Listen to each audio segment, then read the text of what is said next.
Hello, everybody. I should have probably... Oh, that's my thing. Here we go. There. I'm just gonna quickly restart the stream so I can get a good... Actually, no, fuck it. I'm gonna actually... Do you know what? I'm gonna actually edit the beginning of the video. That's something entirely new for me. Just let me open up chat. Pop out. It's not entirely new for me, to be fair. Actually, I've edited some videos before. Just I try to avoid it because, you know, that that takes effort. You know, more effort than just opening up a stream and just, you know, watching the video games and such. So hello, everybody watching live. Thank you for coming. I've now thrown the stream link in some other channels, so hopefully in RTS game lovers and such, so hopefully we'll get a few people down here who haven't seen Strike Tactics before. Still a pretty fun little video game.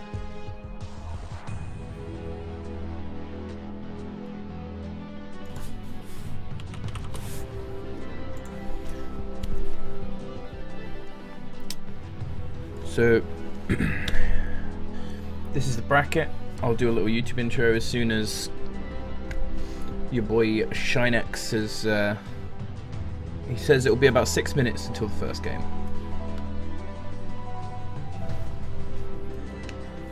And then we got this in the background. Ooh, ooh, ooh, look at that hashtag production quality. I should have some borders and stuff for this, but I'll do that eventually. I'll get around to that stuff.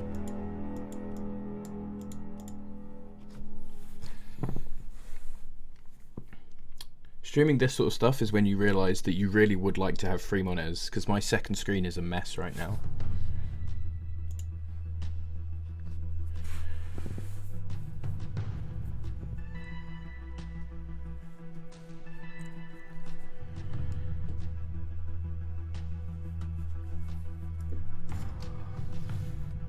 And I hope you lot enjoy the Strike Tactics soundtrack, because this is all we're having all day, so that I can upload this straight to YouTube and not have to worry about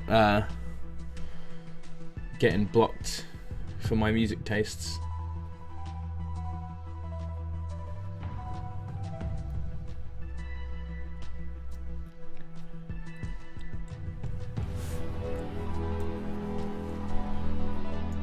Going to show the game a bit so I can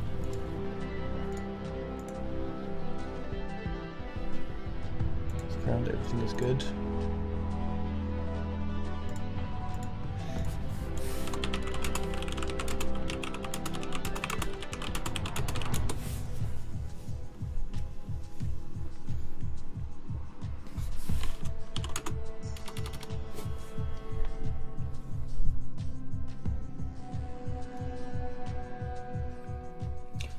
Problem now is, back in the day I used to throw my stream link in a load of different discords, but now like the same people are in like every RTS discord, so I throw it in the RTS lovers stream channel and I'm pretty sure everyone will see it there, and Strike Tactics.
Okay.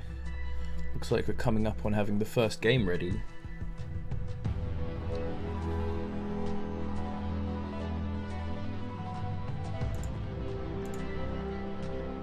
Wrong bracket? Oh, is this the old bracket?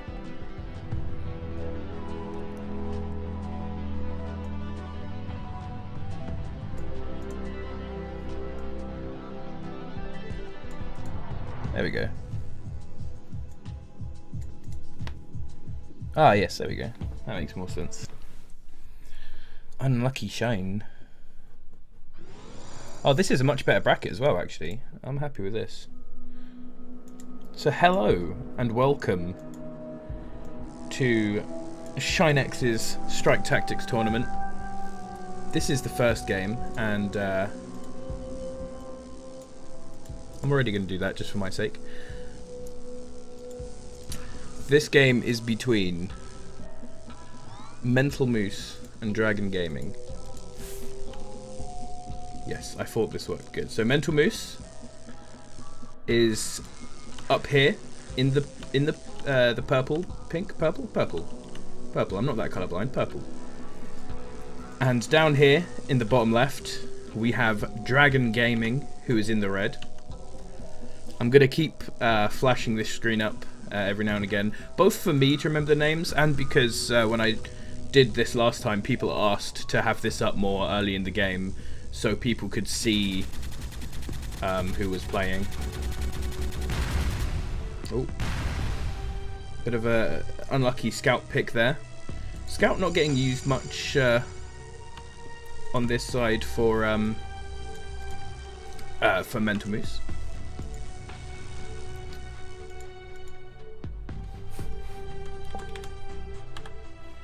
Good luck to all.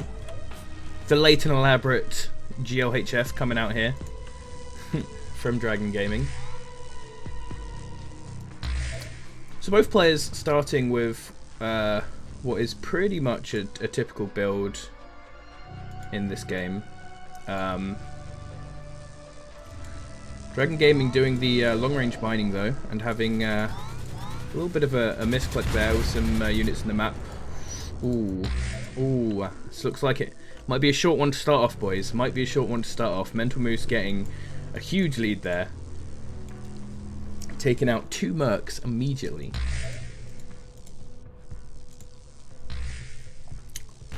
Ooh, I forgot you can like do extra zoom out. I also do. What I do remember though is that extra zoom out can get pretty laggy, so I'm gonna stay at the regular zoom. So, as always in smaller tournaments like this, you know, we'll have some slow, lesser interesting games to start off because you know how it is. You don't have the biggest pool of high-level players to pick from. But Mental Moose has a sort of a decent setup. He's a little bit inactive, putting down the tower, which if anyone knows me in RTS games, you'll know that I despise towers for the most part. Ooh, getting the roller out there. That's an interesting choice. And a javelin. Ooh. Okay, so I guess I'll do some tasteless casting to start off for a bit, because you know, we might have a couple people here who do not know Strike Tactics as much, especially for the YouTube video. So this building, this first thing that they both have down is the mech factory, and this is sort of the barracks building if you're if you know your RTS. And this is going to have a couple units out, which we can see. It has the Merc, which we can see here. The Merc is it's labeled as an anti-air mech, but it's actually just a really good early game unit, honestly, because your first 2 real choices are the Merc and the Bullfrog here, and the Bullfrogs have more damage and AoE. But because this game tries to use sort of a physics-based aiming system, they can miss quite a lot early game. When you have a small amount of units, you can essentially infinitely micro against these if you're good enough, right? You're not going to get hit by Bullfrogs much in the early game. So Mercs become a lot stronger in the early game because of that. Even though they have less damage, no AoE, bonus damage to aircraft, which obviously isn't helping them, it becomes a better situation because they won't miss as many shots. We also have here a couple of Weavers. Weavers are anti-air, They're kind of like Cyclones if you've played StarCraft, in the way they shoot. And they are definitely anti-air units, and they are pretty good anti-air units from what I remember. I played this game. They were a late edition, if I remember right. I played this game a lot before they came in, but when they were in, they were a big thing that a lot of people were using to stop the Manta spam that was going on. We then have this building. This is the second building that we can see both players now have constructed, and this is the tank factory. And this is your typical factory. And we see a few units out from it. The roller is actually, I believe actually, yeah, the roller is from the mech factory, my bad. The roller is the third unit from the mech factory. Slow moving tank, essentially. It is, it doesn't come from the tank factory, but it is the most tank in this game, in a gaming term. Then from the tank factory, we see on Moose's side a Javelin, which is artillery. Pretty typical artillery unit. And on the other side, we can see here silencers. The silencers are essentially the sort of standard light tank unit that we have in this game. So we've got a couple of those coming out. Not many workers down on this side. Many more workers on this side. Oh, this is also a known spectator bug. For those of you who don't know, I've seen many games have this same spectator bug, hilariously, but trees do not disappear in spectator when they have been mined out. So that's why you can see him just building over the forest. He's got a little silo block back here. It's cute, I like it. Couple of idle villages, like I said. It's the start of the tournament, and he's got a couple of airstrips. I think with the amount of villages he has, he's sort of overestimated how much production he can get out here early. And we see a gnat. There are a lot of gnat fans out there.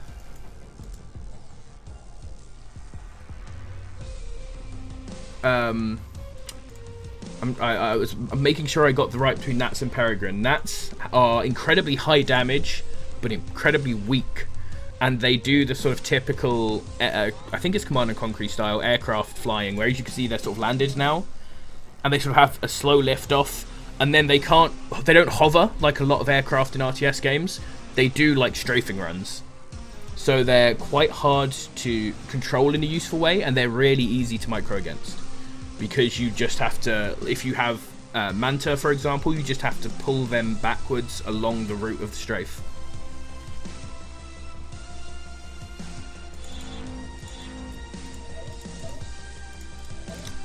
So we've got just a pretty tanky ground army down here. A very small amount of, you see how fast that goes down. Oof.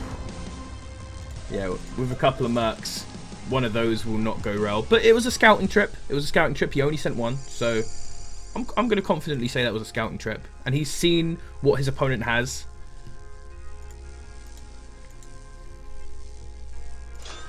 Doing some upgrades over here.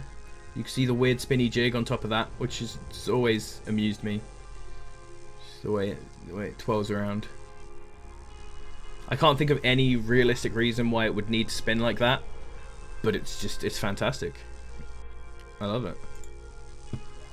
We also, as I've hodded over, have this sort of strange, like, secret base here. It's kind of odd. I mean, he's avoided it from being scouted, to be fair to him, and he is making bombers. If he gets a group of bombers out and the game stays this inactive, he could come through here and get a lot of damage. There are a couple of these weavers out to make up for his lower numbers of mercs, and there's a couple of these turrets. As a turret hater, I'm not super used to what the turrets do, so this one's a laser turret. Good against air, bad against ground. Nice. Anti-ground laser turret. Cannot target air. So he has one anti-air turret, although it is nowhere near his workers. Although, I believe the workers count as flying, so they can't get bombed anymore. Was that what am I remembering that rightly? I don't know. But he could come in here and definitely snipe some buildings with these bombers, especially, maybe he'll want to wait for Moose to come out. All these gnats though. This is something that I have seen some players do. I don't think it's very good. But, like, it is strong. Right? Good and strong are different things. Because with this many gnats, like, any bomber that comes in will just instantly get popped out the sky. And Not a ton of anti-air here. The silencers could hit some good AoE shots on them, and the mercs will do a little bit, but it's quite a small economy going on down here. You can already see far less. That was just a scout getting killed. Far less workers on the bottom side. Neither of these players have expanded, but there is a push out coming on here from Dragon Gaming. Nats are going to come in, and here's where you see how sort of crazy they can be in these large numbers, just absolutely spilling out around the map.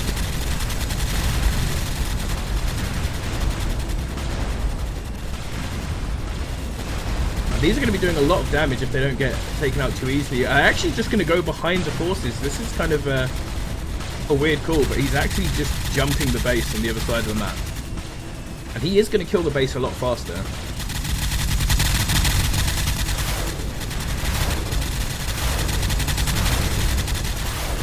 But he doesn't know about that secret base. He does have the turrets, which are going to hold off a little bit. And the army for Dragon Gaming in the red is a lot smaller than the Moose's army in the purple. So it just comes down to now if he actually either comes back to clean up this army or looks for a hidden base. He could just come back and clean up this army, honestly. He's got so many nats, he doesn't care. He absolutely does not care.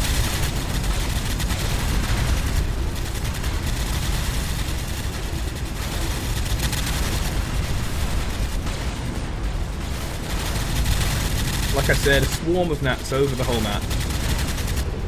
These armies go down. You can see how those rollers did tank for a long time though. And now that that's been finished, he's just gonna hop out, quick loop around the map. You can see these are incredibly fast. Does space follow? It does not in this game. Okay. You can see incredibly fast. So they're easily gonna just fly around the map. And in fact, he's checked everywhere but the correct location. Dragon Gaming, it looks like he's definitely lost this game now. He's going to stay in until the absolute last. There's a bomber here. Oh, he actually did get... Is there a stealth upgrade now for bombers? Or has there always been and I just never got it because it seems like an awful idea? That seems like something that would have happened, and so I would not remember it. But here we go. The Nats have found it now. And this is the sort of formation that they can be in where I said it was easy to micro against. Some of you might have seen how out of whack they get in situations like this and gone, how do you micro against that? Yeah, sure, with that number you can't. But especially with bombers, when they're in smaller numbers and they're sort of in a big group, you can get some nice AoE shots off by just staying in the line they're going to strafe. So, that was our first game. GG to Mental Moose, who is going to beat Dragon Gaming in this first game of the tournament.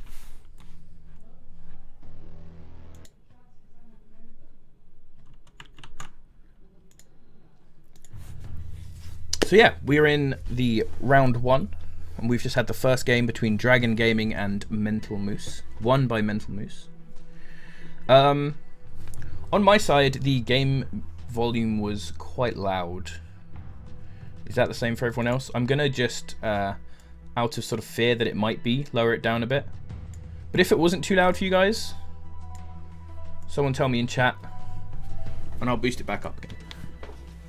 I'm gonna turn it down now just out of fear that it might be blowing people's ears. Sound was okay? Sound was okay? God bless. Sound was okay. I'm gonna turn it back up. Actually, do you know what?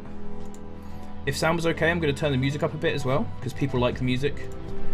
And I'm going to turn down my own sound.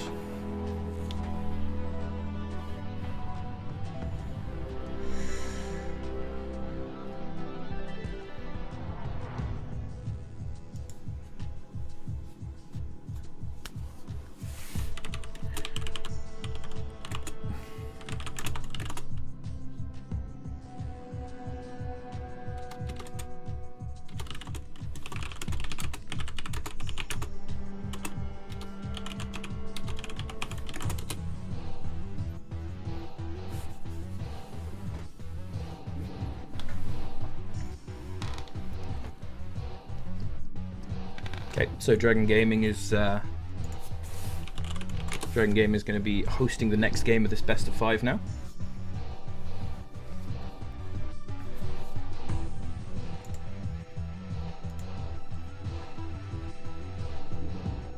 Oh, and I just had an advert pop through my ad block, which has ruined my setup. Actually, I think I have it turned off for challenge, so that's probably why. I think the advert might just changed. I don't know. Whatever. Whatever.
Okay, nice.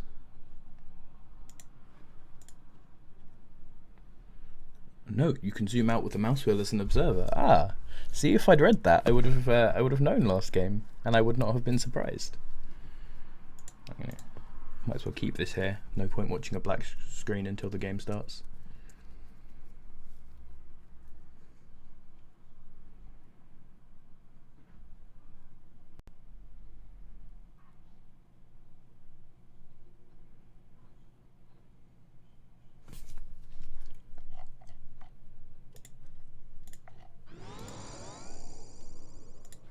And here we go.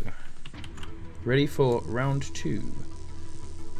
In the bottom left, in a lovely green and pink colour. Look at that. That is garish. I love that. Is Mental Moose, the winner of our first game.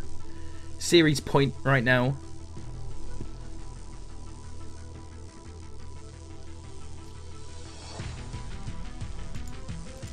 And in the top left, we have, in the red, Dragon Gaming. I keep wanting to call him Dragoon Gaming. I know it's Dragon Gaming. I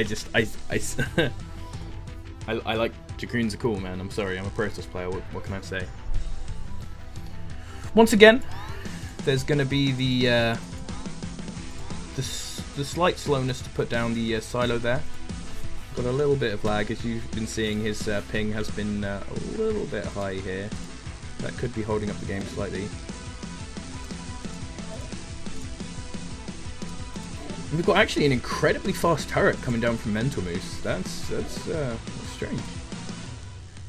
I do like the turret design in this game, though. The fact that they look like mechs themselves was confusing when I started playing, honestly. But now that I've got more used to this game, I do see I do like the consistency between the design, you know. So once again, you're going to see the mech factories coming out from both players pretty soon. Neither player scouting. Don't want to make the same mistake last game of not having the micro. It's fascinating that I'm like seeing Dragon's units lagging, but I'm not seeing Mental Moose's units lagging. That's actually like kind of crazy. Unless I'm like just really happening to look at the perfect times. That's kind of weird, but in a cool way. So this is a decent play, right? Dragon Gaming, he knows that in the first game, he, especially with the ping that he's getting sometimes, his micro's not going to be the best of that level of ping. So he's like, alright, that's cool. I'm not going to send my scout in to die. I'm going to put him in the middle of the map to give me early warning of attacks. And he's going for a fast airstrip. Interesting to see what's going to come out here. Is he going to try and go the bomber route again? Or is he going to switch it up and make something else? We have the scout from the Moose coming out over the map. Mercs here, though, so going to kill it very quickly. You have to be pretty quick on the micro there if you're going to protect them from Mercs. On the other side, we have 2 Mercs and then some Bullfrogs coming down. It's not a bad play. It's not a bad choice. You want to get some Mercs out early, as I was saying earlier, because of the improved micro potential. But once you've got some of them getting some consistent damage down, as soon as the numbers start getting higher, getting in some Bullfrogs, it's pretty good. I normally go for a few more. I'd like close to 4 or 5 Mercs, but, I'm not the best at this game, so I'm not necessarily anyone to heavily go by. Honestly, looks like a bit of a nicer start from Dragon Gaming this time, going for that tank factory now. He is getting them quite fast, so he may get to a point... money management might not be perfect on these players. Much more reasonable setup, I think, on the bottom side from Mental Moose, because we are seeing only 2 right here, only 2 production facilities. He's still not producing any aircraft yet, I believe. Oh no, it is. I thought these were meant to shine, show stuff doing it. Maybe that is them being bright, and I haven't seen them be not bright.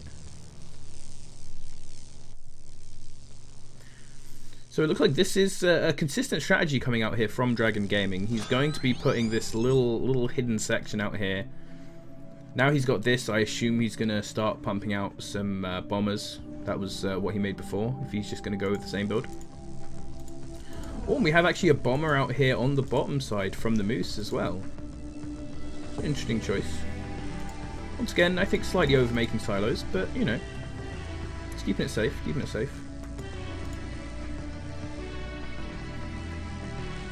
Doesn't want to house himself. I have often been one to house myself, so I can't talk too much. So a couple bombers mixed in with the gnats this time. This is going to... Bombers don't quite have the swarm. You can see they don't also... their DPS is much higher, but I don't think like the actual effective DPS is that much higher. They're obviously slower, easier to shoot down. Less of the projectile-based, physics-based targeting in this game is going to mess with them. And we see the tank factory going down as well. First silencer coming out here on the bottom side. Mercs and silencers seems to be the style here from Dragon Gaming in the top.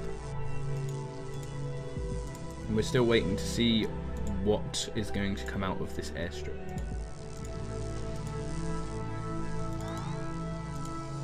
You can see in the top right corner there is a worker lead still for the Mental Moose, but not as big as in game 1. Not as big. Ooh. And we also have here a Gladiator. This is the final unit from the mech factory, which at some point in this this cast I will call a barracks. I'm just warning you all now. The Gladiator is the last thing, the highest cost unit from that factory, and is just a bit of a beast. Just a big boy. He's like the Thor of this game, right?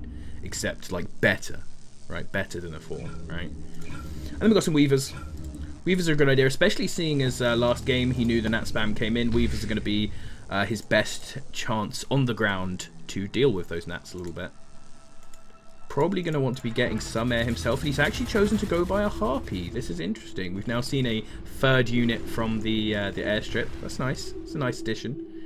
It does slightly beg the question as to why this is hidden, if he's just going to build Harpies and add them to his main army. But, you know.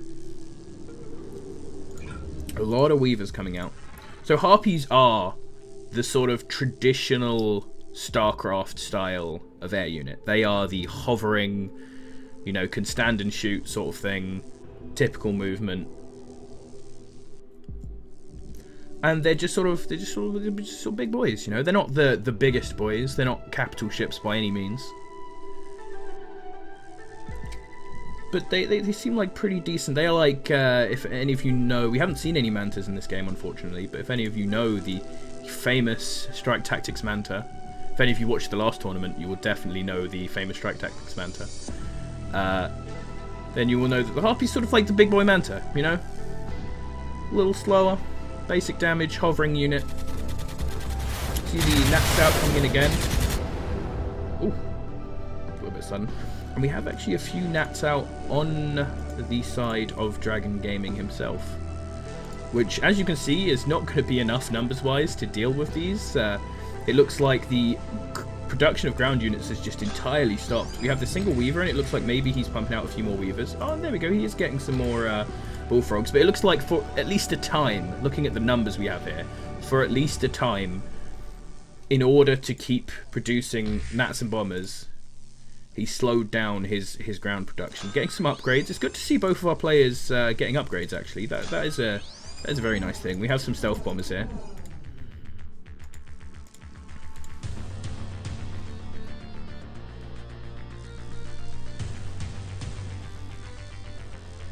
By the looks of the numbers, it looks like he might have housed himself, which is why you're seeing the 4 come down at the same time from Dragon Gaming over here.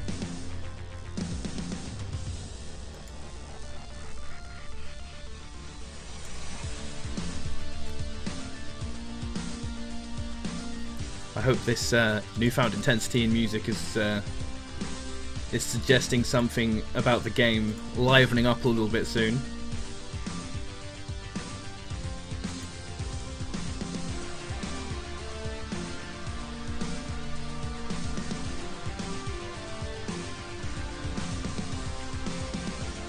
Do have a move out coming from Dragon Gaming. Interesting. Checking this side of the map. This would be a nice little move out if Mental Moose had any sort of buildings up here. This could have caught that out and done a little bit of damage. Unfortunately, there is nothing. And I wonder how long he's going to stay here. Is he going to try and get some sort of side attack going? Because he knows that from last game, he split his base up and his opponent did not. He's even left most of his Weavers and his Harpy back here. So I'm gonna, you know, sometimes trying to get into the head of players is not the greatest idea, but I'm gonna suspect that this is his plan. That he doesn't think he can... Ooh, here we go. Oh, I'm a big fan of this. We got the battleship coming out. This is the capital ship. Look at this. This is the big boy here. Oh.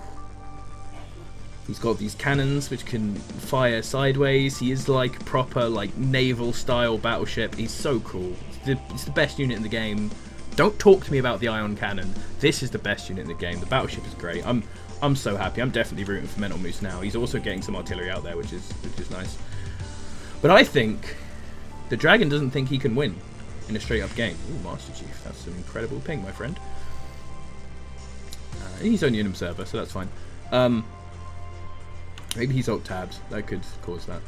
But yeah, I think he's anticipating this move out and is now going to come across and just sideswipe this base and try and do a little bit of a base race here. There are a lot of Nats coming in. Weaver's doing some good damage, but a few of them getting taken out instantly. And Bomber's doing some pretty good runs there. And here he is, the attack onto the base coming in from the side. Now, this makes the Mercs maybe slightly less of a good choice because the Mercs are not doing high damage to buildings. They're good early on because they will not miss units as much, but they're not going to do as great damage against buildings as something else would. You see the battleship now catching up to the action, getting some of these awesome shots off. now that the main base is down, you have the choice of coming back to defend or looking for the base. He's going to come back and defend. That is the safer option. Technically, there could be buildings all over the map that he has to find. So just coming back and fighting this attempted base race is a good, the safest thing, the best thing to do. It's like we have stealth bombers on both sides as well. Either that or you just can't find these stealth bombers. It's very hard to see whose stealth bombers are who, but we can see that there are indeed bombers on both sides. Only one bomber left. Oh, there we go. I think it's gone down now. You can just about see. I saw that bomber that went down there. I could see that was redder than the other bombers. And now we're getting the search across the map again. Unfortunately, the battleship won't be able to get any more action because he's just too slow. Look at him hovering about there. You really need to separately move him if you want him to move in. We've seen the GG now thrown out to Dragon Gaming as his last building fall down. GG! Can I GG? GG! Yes. Yes. The video game has concluded. The video game has concluded. And this result was correct. We do have the 2-0 result coming in here from Mental Moose. Mental Moose now going to go up into the semi-finals, where he will meet the winner of Real Carnage versus McGee888.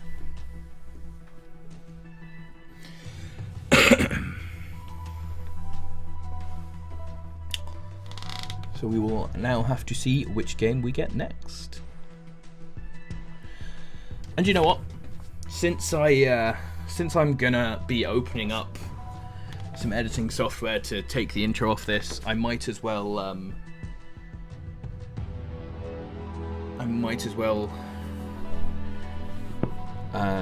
edit these bits out as well. It seems like a good idea. Edit out the waits between games so that it's not quite as long.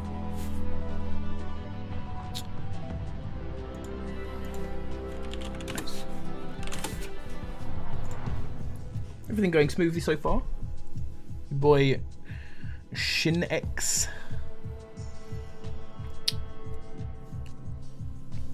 putting up these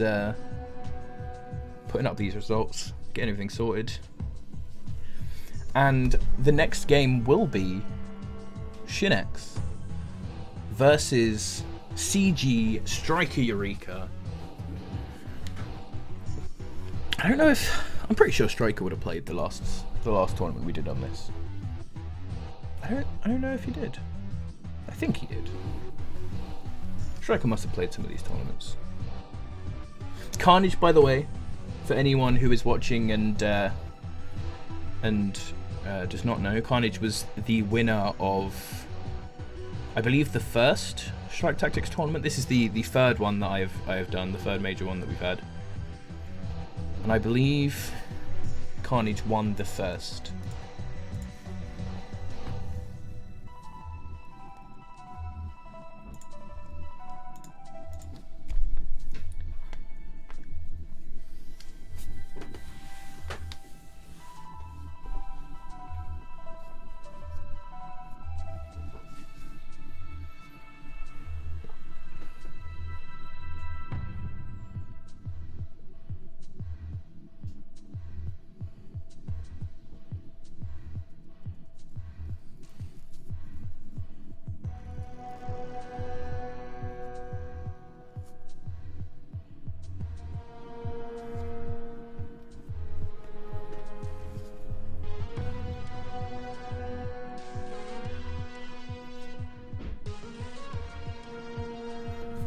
Oh, here we go. Shin X has his game up.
Yep, Raiko won his game. It's Striker versus Shin X now.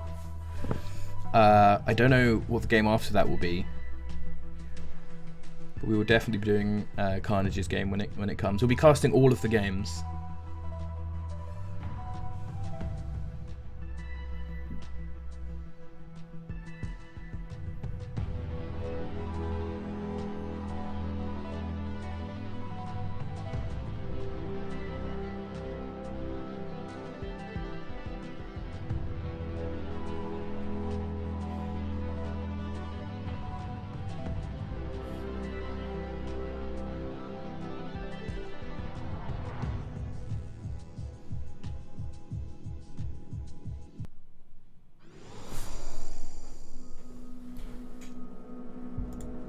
So here we go.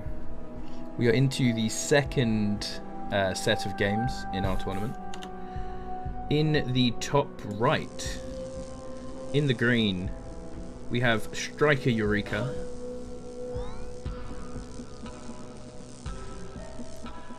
And in the bottom left, in the red, we have the host of the tournament, Shin X.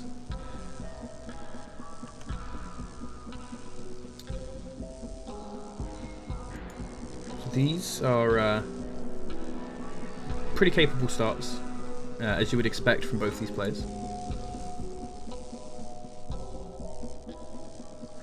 I expect that we will have a lot less slowness in these games. We're gonna have some action coming in here. You can see both players have their scouts up. Gonna get his scout away just in time.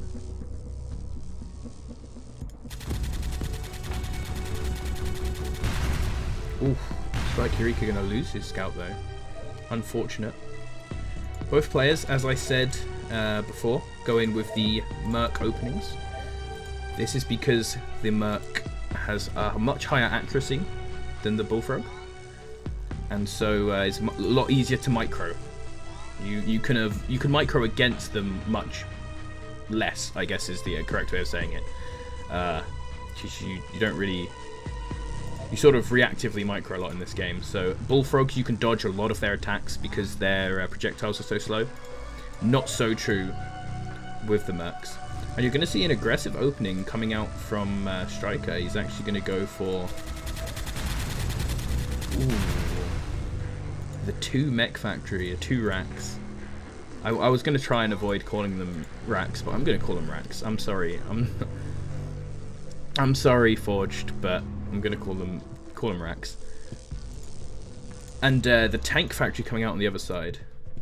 So we don't yet. This racks hasn't actually taken its advantage yet. So Striker needs to be careful on this first push, honestly. So he's gonna get a little bit of harassment now. And now seeing the number advancement, Shin X is gonna push him out and get 2 good picks there. Third one as well, without losing a single unit. A nice pullbacks there from Shin X. And now Striker's going to have to regroup. Have to hope that he can pump out enough. I'm interested in whether he can produce out of all 3 of these and get upgrades already. I think that might be a little bit pushing what he can afford, but we do have a silencer and a roller out in this army now, and he's going to attack now, which is a good point. I don't know if he saw that second mech factory coming up, but he does have an advantage here until the speed from that second mech factory can kick in to replace enough units. He's going to lose his first Merc there, and there are now a higher number of Mercs for Striker, but the silencers and the roller could change things, but he's going to push back, which is looking like a smart idea. It seems like he had a tiny timing to do damage there, and he looks like he missed it, unfortunately. In the red, for those people just getting in, is Shin X, gracious host of this tournament. And in the top, in the green and pink, my favourite colour scheme in this game, we have Striker Eureka. Building out his first Gladiator as well. Let's go. We're getting double Gladiator production coming down now. There is something coming out of the tank factory as well. We're getting some upgrades down. Unfortunately, in this game, we have no way to see what upgrades are going down. So I'm just going to have to tell you that upgrades are going down. I'm just going to have to deal with that. But something very nice that we did not see in the second game, but we are seeing coming out now, is the expansion command center coming down from Striker Eureka. Going to start boosting up his economy. We do not see the same coming out from ShinX. So right now ShinX could have an army advantage, but he also has less production, so it doesn't look like he's going to have one. A couple of merc going down on both sides there, with actually no advantage either way. That was 3 for 3. Getting a couple more mercs popping down on either side, but I think the Gladiators could be the ones to push this off. These silencers are going to do a lot more damage, and the rollers could hang up a lot here, so this is a pretty risky pick here from Striker. It depends quite how strong his Gladiators are. One of them almost going down there, but taking a good amount of health off of all of these and plucking the silencer number down quite heavily. Here we see the airstrip coming down. And another mech factory coming out for Striker. So Striker's doing sort of very... I want to use Bulldog as a reference, but there is a... Oops. But there is a Bulldog unit in this game, so I can't use that reference. But he's doing a very sort of bruntish bruntish ground game here, and we're actually seeing a bit of an all-in now, a big dive into Striker's base. He's going to try and escape out of this, but he did almost no damage there, and now he's just going to have all his units caught on the retreat.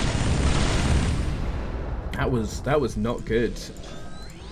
I'm interested in if he could have done damage with that, but that just seemed like a huge overcommittal there, and now we're just going to have the crab gladiators crabbing across the map.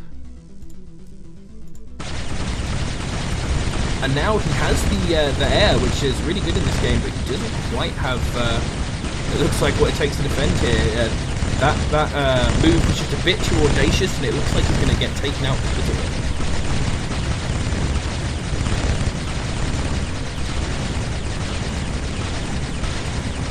One Harpy. The Gladiator and the Harpy are in the back, not getting damaged because Striker is just hitting these buildings, but even if they took out all these Gladiators, he's lost so much of just his infrastructure here that it doesn't matter.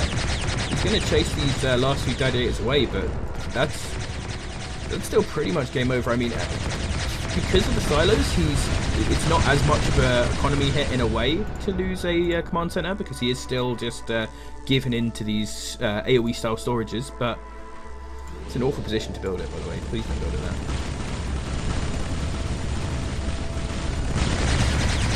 We have the Harpies now, but Harpies versus Gladiators. Gladiators should be able to hold on to this. Harpies are slow enough that I don't think they can heavily out-micro the Gladiators, and we've got 3 Gladiators coming out at a time, so this just looks like it's going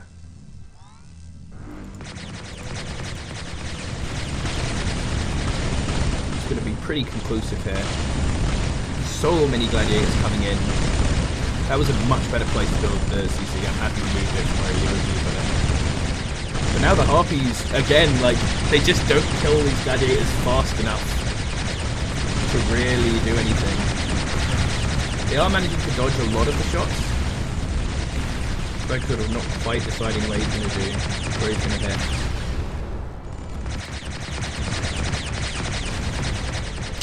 But these are the last 2 Harpies now. This is all that he has, and Striker is just coming in here, taking out workers. 41 to 25 workers.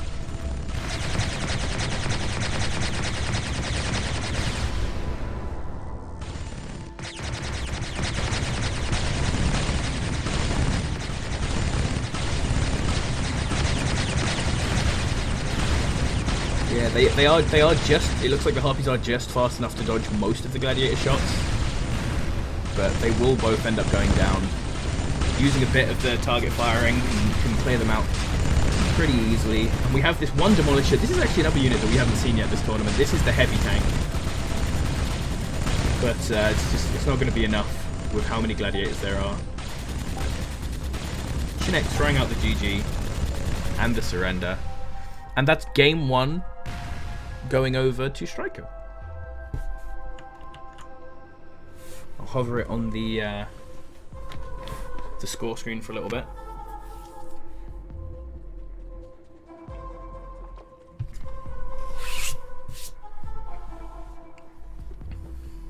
So that was a good game. It was enjoyable. I think Shin X threw that himself with that, I'd say again, audacious attack. I hate to use two big words, but I assume that's this bit here. That could be the first fight, actually. That could be the first fight. It's probably this here, yeah. That's the first fight where they both go down, and then this point is where he did that sort of all in. You can see how far behind that set him there. Game 2 is ready and rating. All right, these boys are on it quick. Who am I looking for? I'm looking for Shin X. So once again, I will throw up the bracket. CG Striker is now 1-0 up in the lower bracket above Shin X, who very unfortunately has hit a very strong player in the first round. But hey man, maybe this would give him more time to do the adminning work, you know. It might feel weird if he won his own tournament. It is a funny thing about Strike Tactics is that it is such a community thing that we do really have a situation where every tournament has been put on by people who like just really want to play tournaments. Honestly, like both Forged and Shin X.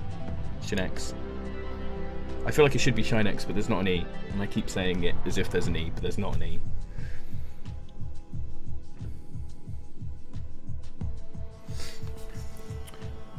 I've also realised I was talking earlier about how I was going to edit this stuff, but I've then just realised that I decided not to record, so I'm just streaming, so I might not do this. So if anyone on YouTube sees this and is like, it's interesting how he said he was going to edit everything and then just hasn't, that will be why. That will be why. There's probably a way to get it from Twitch, but I do not know.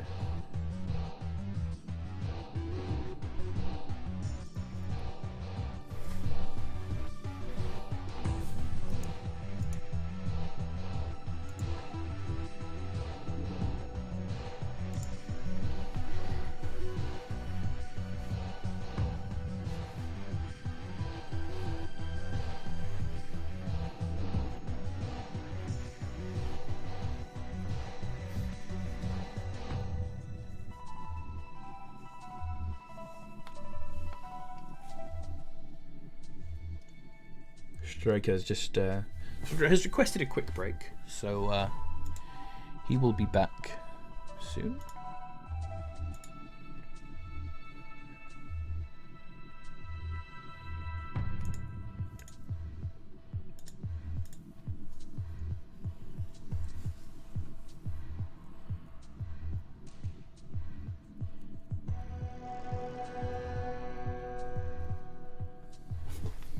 As we can see in the background, actually you guys can't see, but I can see. Look at this, 27 gladiators he had at the end of that game. He was picking up a storm with that production. I don't think he quite had that many at the end. I think units take a little bit of time to leave.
Okay.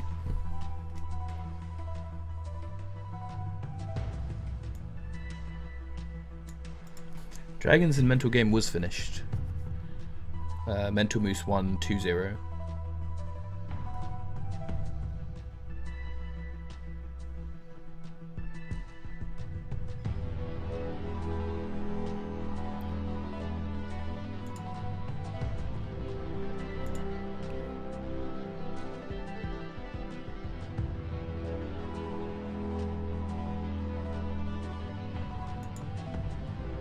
Here we go. So we've had a little bit of change of plans. Striker is experiencing a storm right now, which is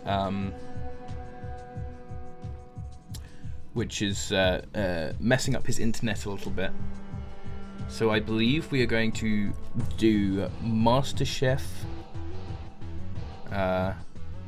I'm calling him MasterChef versus Kairas.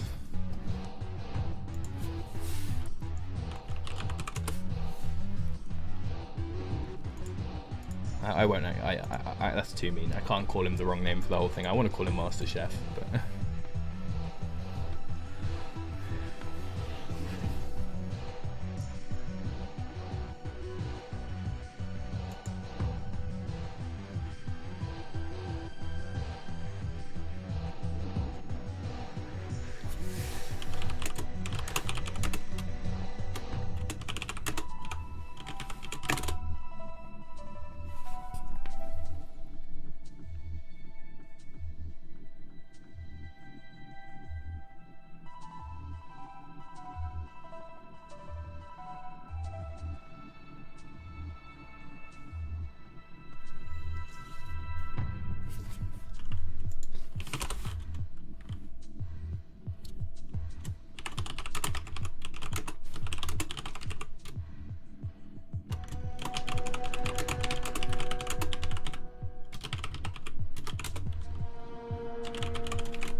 Okay.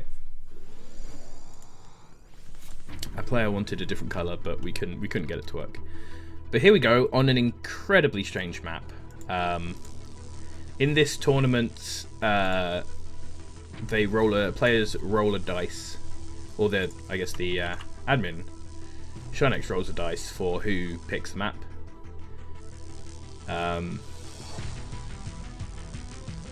And so, you know, we can get whatever weird maps, I guess. So this is going to be the choice of, I believe, Master Chief, because he was the first guy in here, and he's Team 1. So we have in the red, in the bottom left of this absurd map, and in the red is Master Chef or Master Chief. I want to call him Master Chef, but it's too rude to call someone by not their name. I will obviously accidentally call him Master Chef repeatedly though. In the top we have Kiras. So Kiras has got the mech factory down and is going incredibly quickly for an airstrip. Master Chief on the other side. Just sort of a more traditional opening.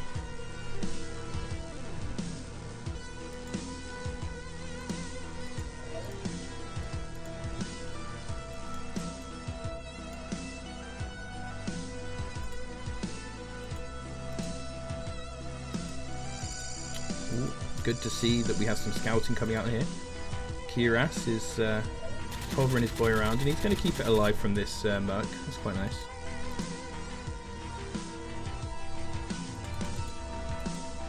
Yep, so I believe we saw... we did see the scout go down on this side. Actually, I think I remember why these aren't changing. I said earlier that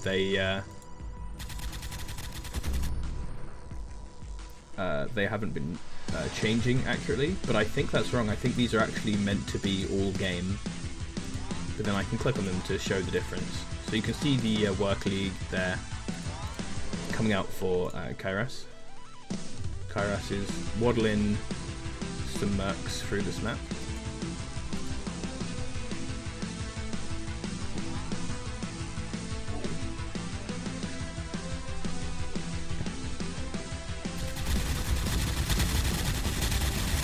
So there is a turret here, but the turret looks like it's going to be missing quite a few of its shots. And Kairas has found a nice point which is out of range of this turret. Is he gonna... Yep, he's in the action, picking this off. And he's gonna keep hitting this from a spot where the turret can't reach. A very nice little find here. He's got another Merc coming in as well. I'm gonna have to try and turtle its way past this turret. Turret missing a lot of shots. And nice. We have, it looks like, GG being called from Master Chief. We're gonna have to see if he surrenders. I do actually, talking about this map, as much as, you know, these paths are ridiculous, I do like that they have set out sort of little side bases, and it's very, there's sort of the sort of close expand StarCraft style, and then there's sort of the middle base to fight over at the end kind of thing. It's kind of interesting, you know?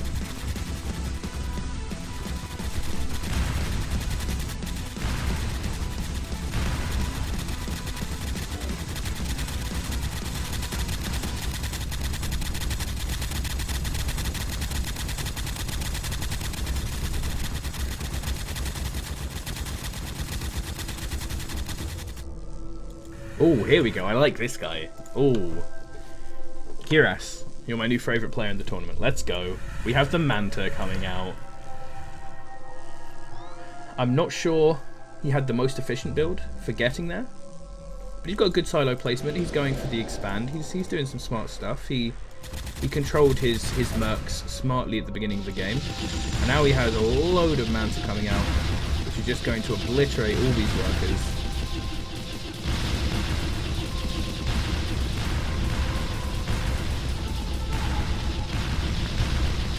Nice explosions, good sound design, makes this very satisfying. And now it just needs to finish off these turrets, and there we go, we get the surrender from Master Chief. So there we go, first game to Kiras. Nice and fast. Good little rush. Good little setup.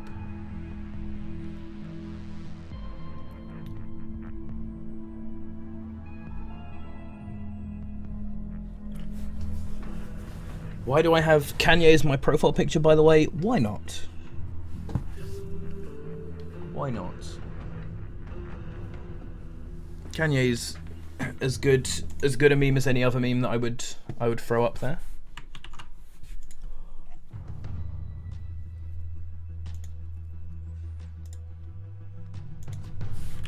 Okay. Okay. So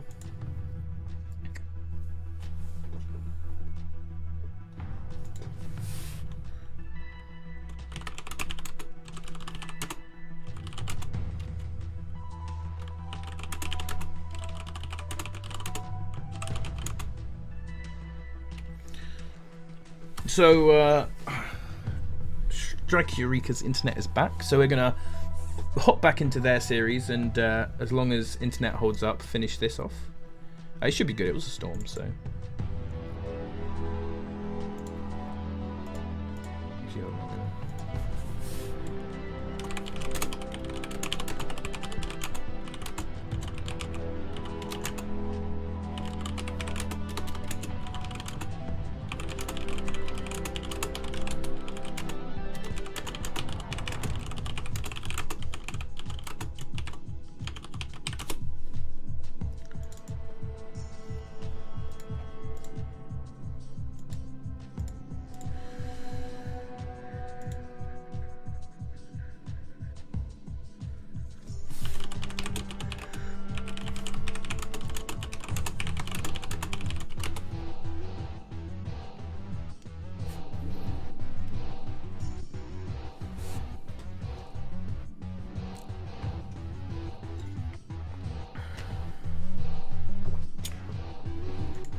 So we are back into game, and this might be slightly confusing, so I will make sure to say it again.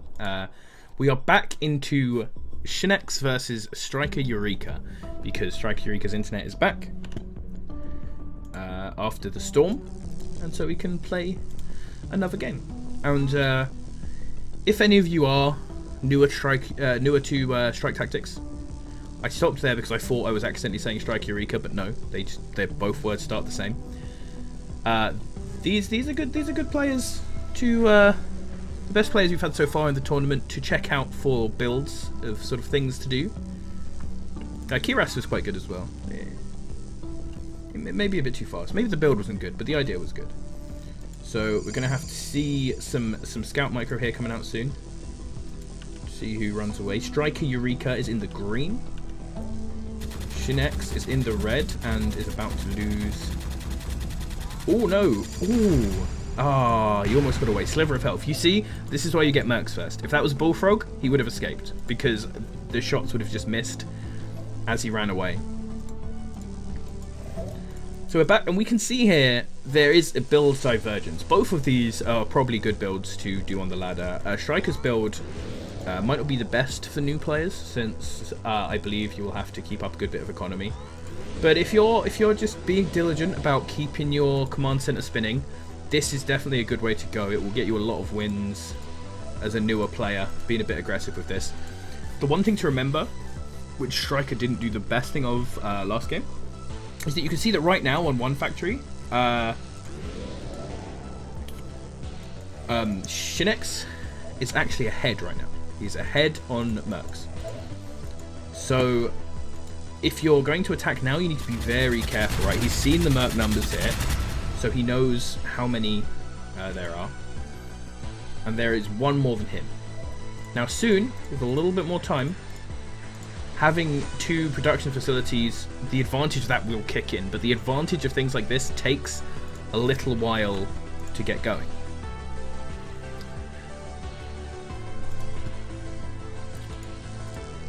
This is the voice of Mooley for the win. 705-761 in game, if you see me about.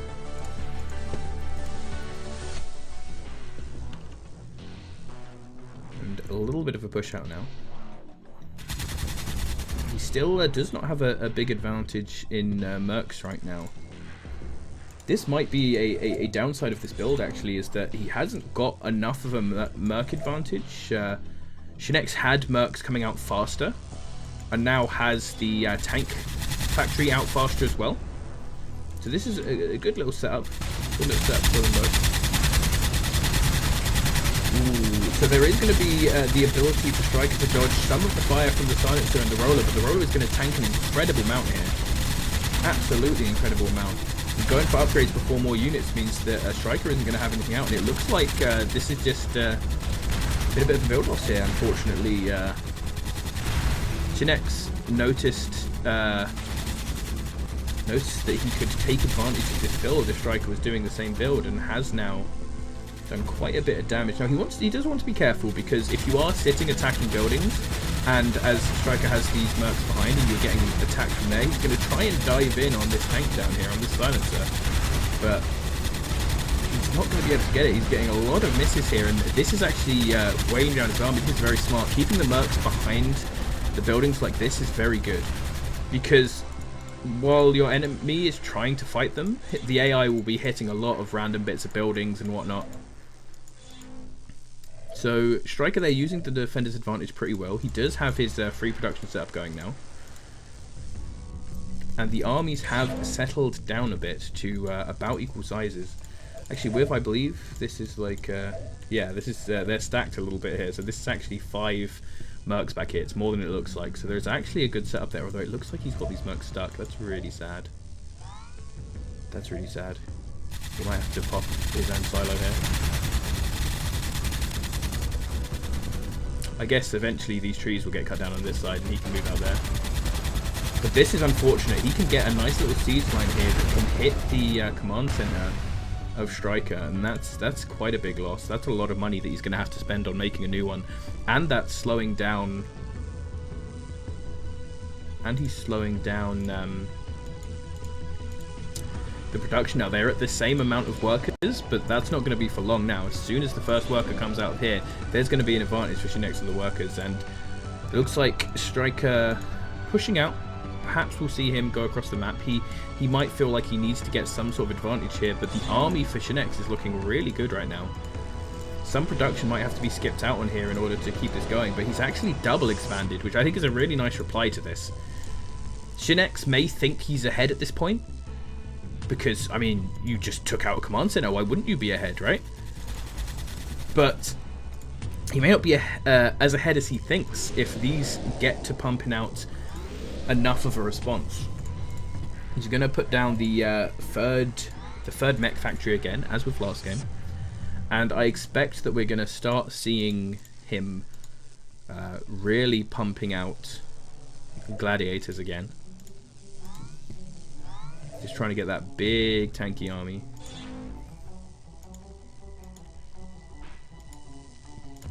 I'm going to start seeing some air come out again on the other side. Straight up 1-1-1 coming out here from Shin X. And he is going to push out. This is a good time to push out because the economic advantage of having these two command centers hasn't quite pushed up yet. Now this is an awkward position for Striker because there's this tiny choke that he has to push through. You never want to chase in this game. Chasing is really bad. Because of the way that the physics-based projectiles work, chasing is really bad. Now, another CC going down is really nasty. Ooh, and a lot of workers going to get killed here. That's really nasty. That's the bigger point there. 5 or 6 workers went down there. That is the more stressful point. I'm going to try and push on for the win here, and it looks like he might be able to get it, honestly. There's a lot of mercs in Striker's army. This is not incredibly strong, whereas on the other side, we have these silencers, which are just going to be doing way more damage, especially in these larger numbers where stuff's going to start to clump. These silencers are really going to start pulling their weight. And you can see if we switch between the workers here, there is a pretty decent advantage on the side of Shin X now that workers were taken down.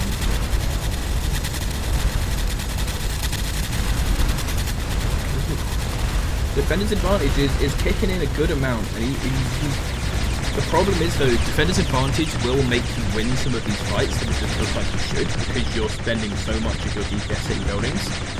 But when those buildings are going down, that sort of counters out the defense advantage. And there we go, Striker is going to throw in the GG.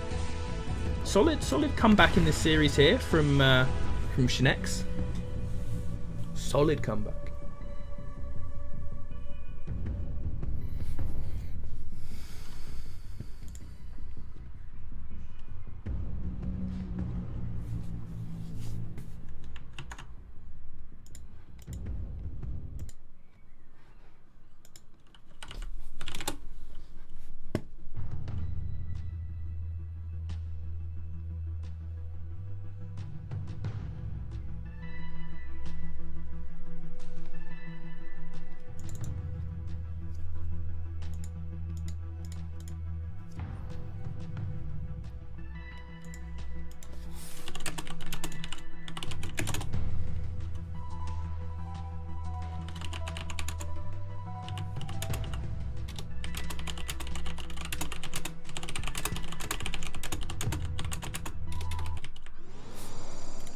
Okay, so we are back into the final game of this series. This is now the third game of a best of 3. Nice to get here so early. And as you can see, in the top right here in the red, we have Strike Eureka.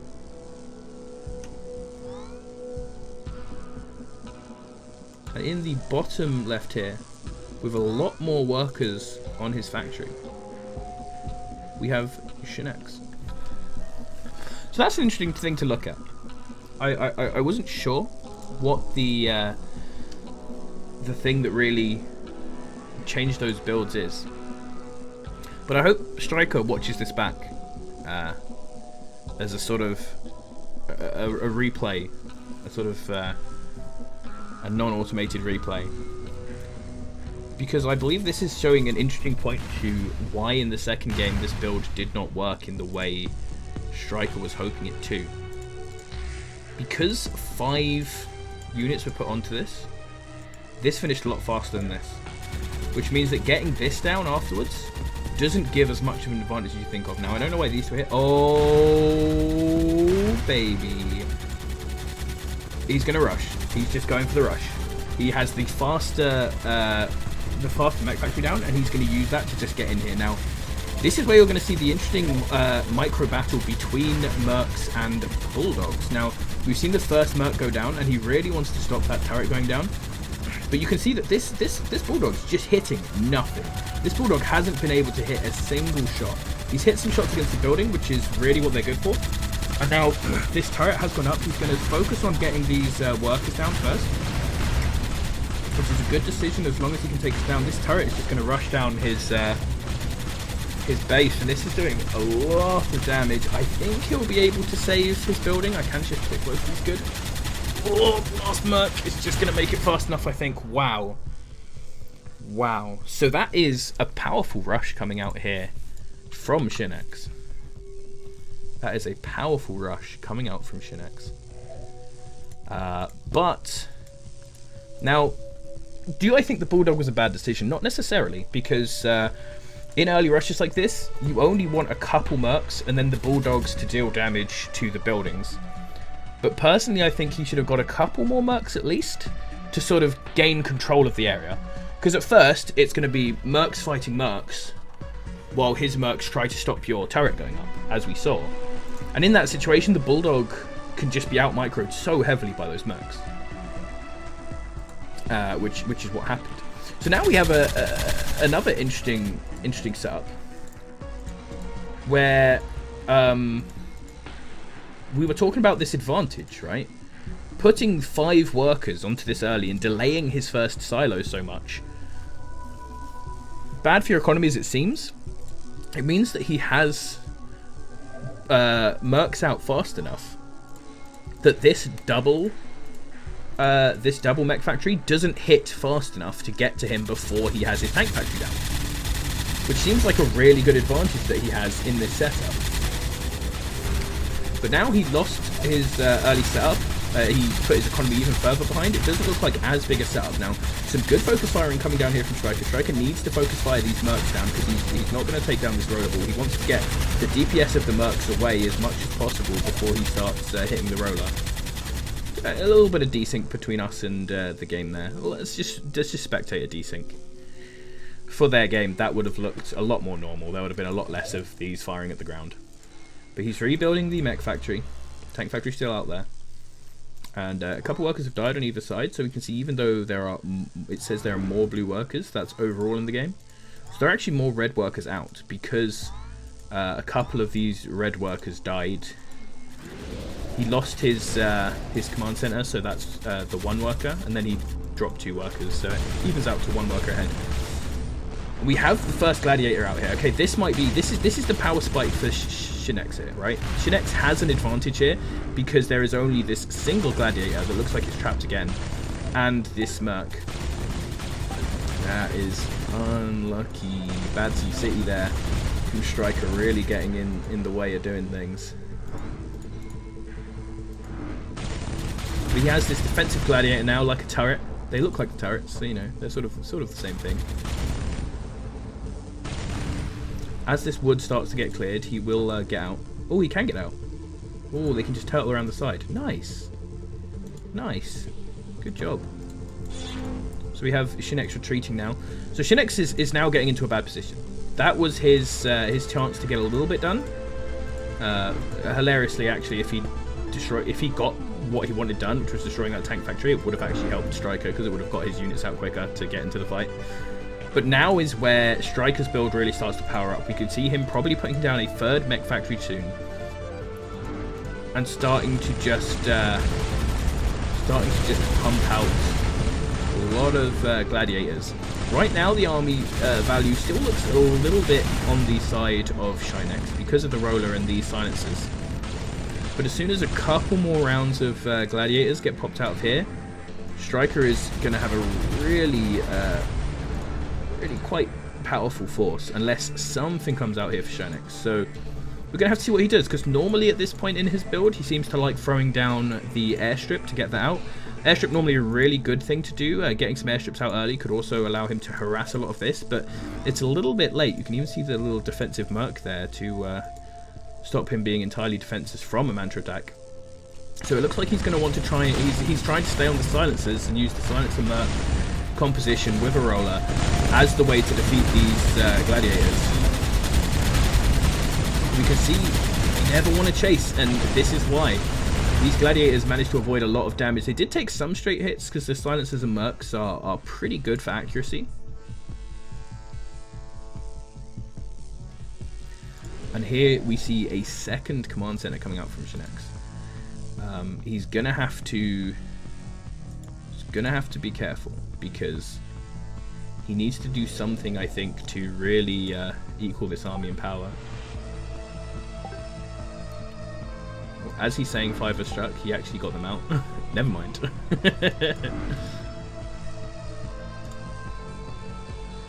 think that was like a little Brood War style bug there. I don't know, I didn't see it. This guy's still up here, so it might not be. But it looked like a little Brood War style bug where like he had so many people in there that they like pushed their way out an area they shouldn't come through. But now he's pushing in with a ton of gladiators. And they are just so powerful. Big tanky dudes. Lots of big AoE damage. They are like daddy bulldogs, right? Daddy bulldogs. He's trying to get away there from the buildings so he can damage these silencers a bit more consistently. You saw he was firing a lot of shots at the buildings, so he didn't want to there. And now he's pushing in. There's one more shot into there. One more shot into there. Come on. GG. Good series from both of these players. A nice reply to the strength of Carnage's build in the second game, and a fancy little rush in the last game, which didn't quite work out.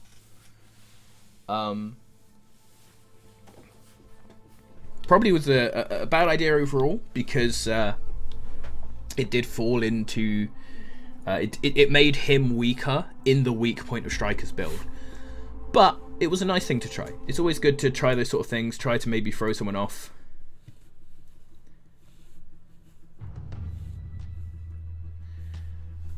And yeah, good series overall. Good series. Ignore the curious result. It says that he's up there, but that's because the settings not quite right. It's fine. It's fine. When you we're going to do the next Kyrus versus Master Chief game now, I believe, and then we will see who gets up there.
Oh, hello.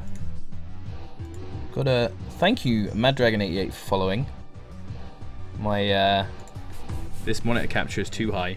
This monitor capture is above my Twitch alerts. That needs to be fixed. that is a bad idea.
Thank you, Master Chief 251.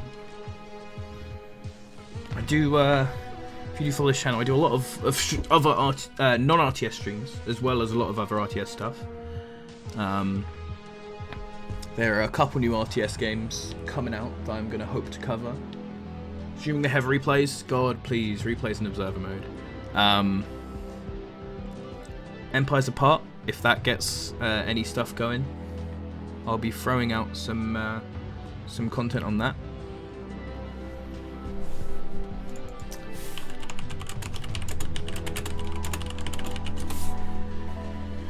And if there's any more Strike Tactics stuff, I'll always be happy to come down here for my boy Forge Sun, show his game off a little bit.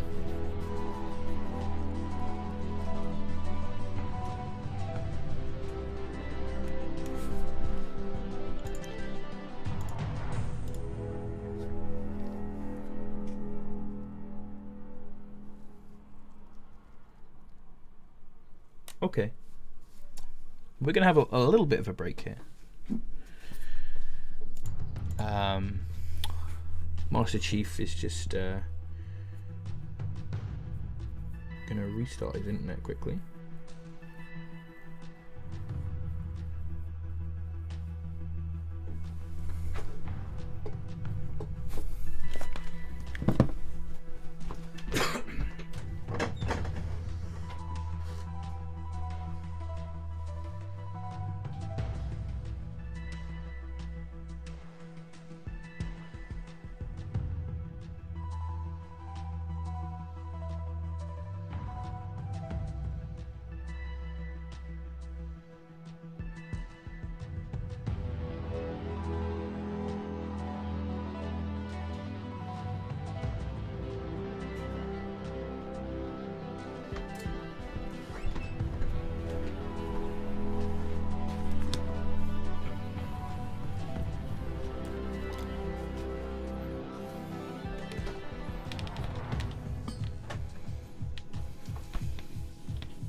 So it looks like Master Chief also having a little bit of internet trouble. So we're gonna go straight to Carnage versus Mage. You see, this is what happens when you spell your name with a random capitalization. I assumed that that's something that I should, you know, inflect slightly. So he's not McGee. I'm sorry if you're in the stream, Magician, that I called you McGee. Although if you are in the stream, you better mute this, right? There is a delay, so it shouldn't be too bad. Join Carnage.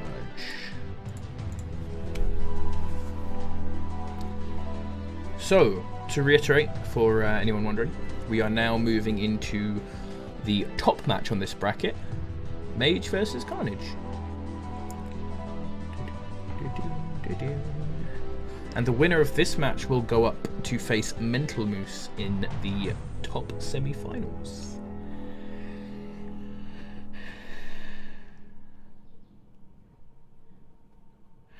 Go! Nice.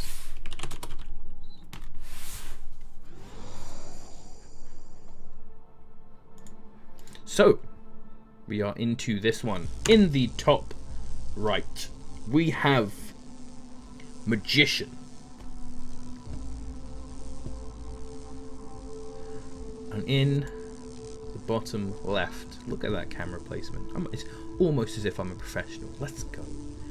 We have, getaway workers, Carnage in the blue. So Carnage versus Magician. Carnage is an ex-champion of Strike Tactics. He is the only one we have in this tournament. Unfortunately, the other player, Zerton, could not make it this time. But we should see some good play here. Carnage is another player who you should probably, if you're getting new Strike Tactics, you should probably copy his build, right? Probably copy his build. Going for a very similar start to Striker here as well.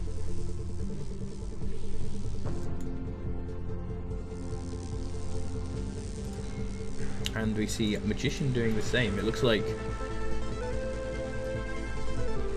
this is a more widely meta thing than just from Striker. It's an interesting thing about the idea of meta in games like this, though. Oh, can I just mention something really nice here? What Carnage has done is he has this close enough to a tree that he's going to use this as its own silo, which is something that a lot of people forget you can do. When you are close like this, it's not too bad. And as he starts to slowly move away, he'll put another silo down here. And what this does, why this is good, why I think this is good, is that it splits up your workers more, which one makes big AoE harass less effective, but also means that you don't mine out one area so fast, right? There's quite a decent spread over here on this this work line as well, but once these last few trees along here die, all of his workers are going to bunch over here, or maybe a few of them go there, and then he'll need to build 2 more silos to react to that. Whereas on this, it's going to take a lot longer for him to have to build a silo. Like, he has to build a silo down here eventually, and one over here eventually, although he could just move these guys over here. But it just evens out the spread, makes your units a little less susceptible, and we're going to see a push out over here on the map. He's very slightly ahead right now in Mercs, but Carnage reacts, and Defender's advantage is going to mean that he should be able to push these away. Everything on pretty high health now. We've got basically a half Merca damage coming out from Mage, and a whole Merca damage coming out from Carnage, so he is slightly ahead in this situation. Need to remember to activate, push the hotkey for my dual monitor. Who is blue? Who is red? Carnage is blue. Red is Mage. I will try to remember to keep putting this up when there's less action going on. Another favourable looking trade coming out there for Carnage. Going to push these away. But the push is still going to come on, and there's a third mech factory coming out in the top here for Mage.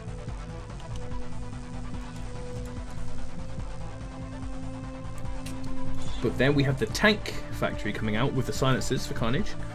And this is going to be, if he keeps going only Mercs, which by the way, he should stop going Mercs now, I believe. Mercs are really good in smaller numbers, but in higher numbers, you want to add some Bullfrogs in. It's kind of like, this is a bit of an old metaphor now, but it's kind of like old school Roach Hydra, when Hydras didn't used to be so good. And so you wouldn't build them ever unless you already had a good amount of Roach, which in this case would be the Mercs, and then the Hydras or Bullfrogs sit behind them and deal the higher damage. So in a situation like this where the numbers get so big, Bullfrogs missing won't matter so much, because, you know, if you miss from here, there's multiple ways you can miss from here that will still hit. So I'd like to see both players putting in some Bullfrogs right here. But Striker has the silencers in. And so this is going to be, this is even better than adding bullfrogs in. It's having these silencers, which are going to have this good AoE. Now, as he pushes up here, he will see what he is up against. And if he sees this tank situation as well, he will know that some more is coming now. So he does have maybe a slight advantage now. Look at that silencer getting really caught up in the mix of the fight there. And he's actually going to lose a silencer really quickly there. So that does not look like it was a great initial engagement coming in from Striker. But it didn't go too badly. Losing a silencer is a bit painful. Weaver coming out. Building Weavers without scouting air. Not sure I like that decision, right? It's a little bit risky there. A little bit risky there. And here we go. Here we see the Gladiator coming out. The big boys. So we're going to see it on the other side. We actually have artillery coming out on the other side now. This is definitely something that I can deal with. When you have the bigger number, especially of those smaller ground forces, getting this high damage to come in from behind can be really nice. He doesn't want to engage without his artillery though. He needs to be a little bit careful with this. Going to see big fight coming in here. Lots of numbers going down on both sides. Almost all of Carnage's mercs are down. We have quite a nice spread coming out here from Magician on the other side. But the Gladiators now left to do their work.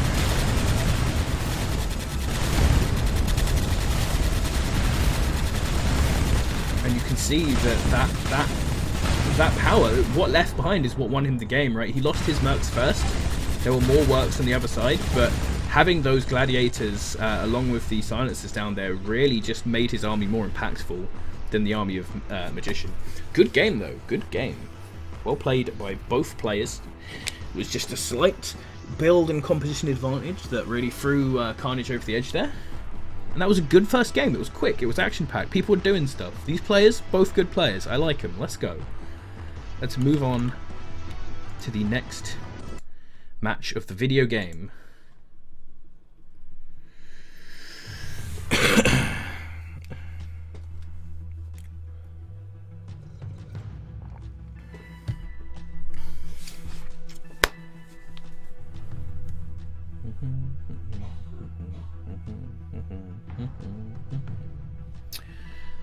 This is going to be in my head all day now, isn't it? I'm just going to be humming that.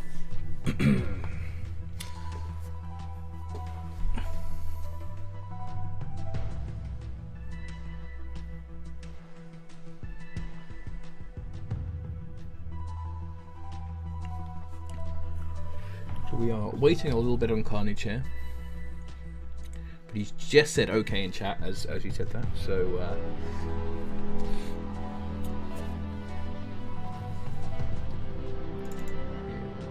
here we go.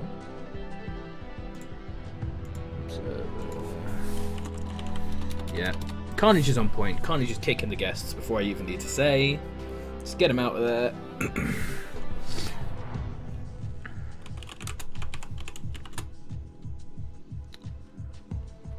Go Freddy.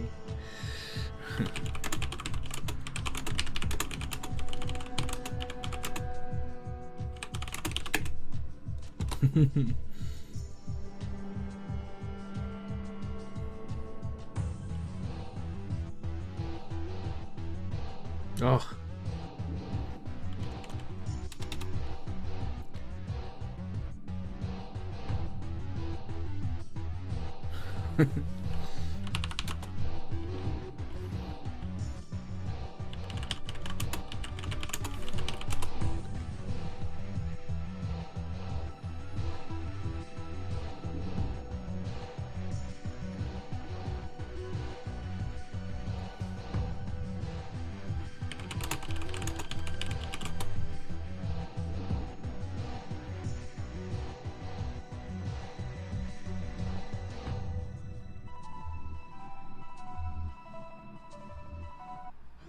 There we go, we've managed to get a game started without needless extra laggers. And so, in the top right, in the green, the loser of the last game. But decent play from him. It's Magician. And in the bottom left, the winner of the last game. the winner of the first Strike Tactics Tournament, the inaugural Carnage.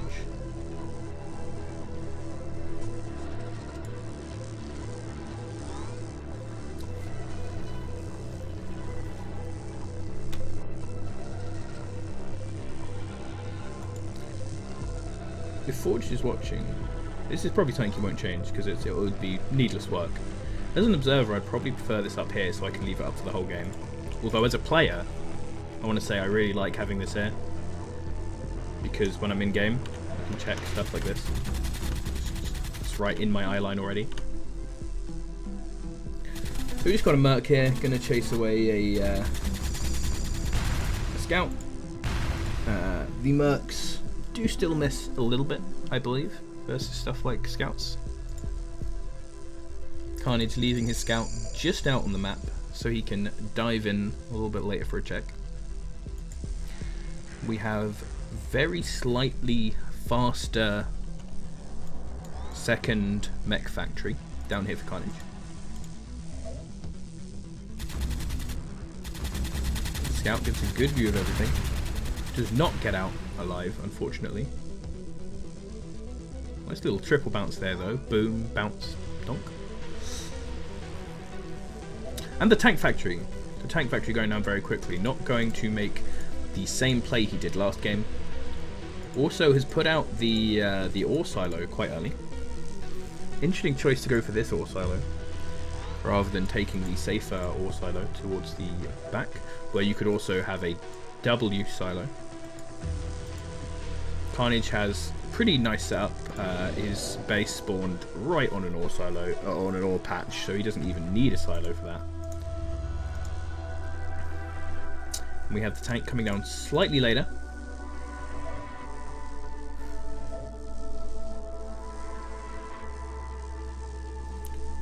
I'm not sure, but I believe in.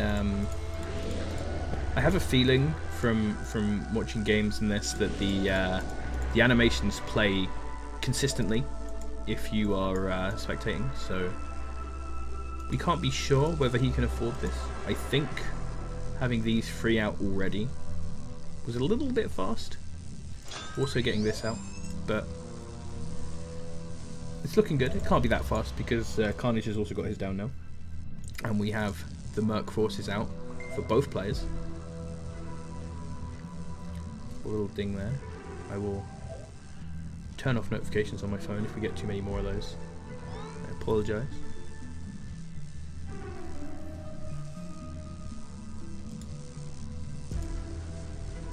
So a little bit more of a casual game this time. Both players going very similar builds.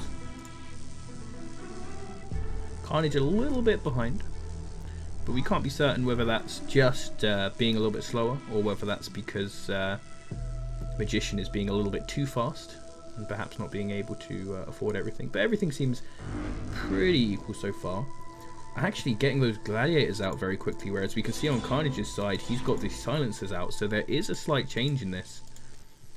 And this does mean that right now I think Magician has a slight power advantage depending on what comes out of the next production rally of these. I think these need to be up to this needs to be up to have gladiators, so these should be mechs, and the next round will be gladiators. So I believe there is a slight advantage right now for Magician, but once gladiators do come out on Carnage's side, his silencers will make up for that. Unless the push-in now manages to take out some buildings, we do have gladiators coming out. So the gladiator numbers are still higher for Magician, right, which is a really good start. Magician in the green. But Carnage's silencers will eventually give him the edge, because they're going to be hitting some nice shots coming out here.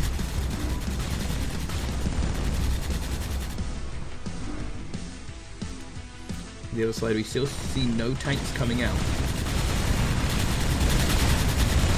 So this looks like it's going to be solo gladiators. We don't know how much Carnage can afford though. He hasn't got another silencer out yet, so he might be stuck on these two silencers, and he's just lost one. So that could mean that his advantage is not going to be long-lived, but his advantage could be enough to bring him back from the disadvantage of the enemy having them out first. Actually going to accidentally lose a gladiator here as well. Oh no, Carnage didn't realise it was alone. Okay, that's reasonable. He looking elsewhere, sees a gladiator come in, expects another attack and reacts appropriately. But unfortunately there wasn't another attack, it was just a lonely gladiator. So you see the third mech factory coming down now on the top side. On the bottom side a little bit sooner. But there's a gang of workers on this trying to get this out quickly, so he'll actually end just slightly faster than Carnage, and we're now going to see Gladiator versus Gladiator. I do hope that we'll see some sort of tanks out to back us up, and it's not just for Gladiator, but it could just be for Gladiator. And another Gladiator lost there. That's unfortunate. I'm not sure. I'm not sure you want to scout with a Gladiator, so we're going to assume that was a miss rally. Maybe one of these mech factories still rallied across the map from earlier. And now we have to do the slight juggle of just checking the amounts of units on each side. A couple more gladiators there, but they've actually been left behind. That could be unfortunate. They were not hotkeyed.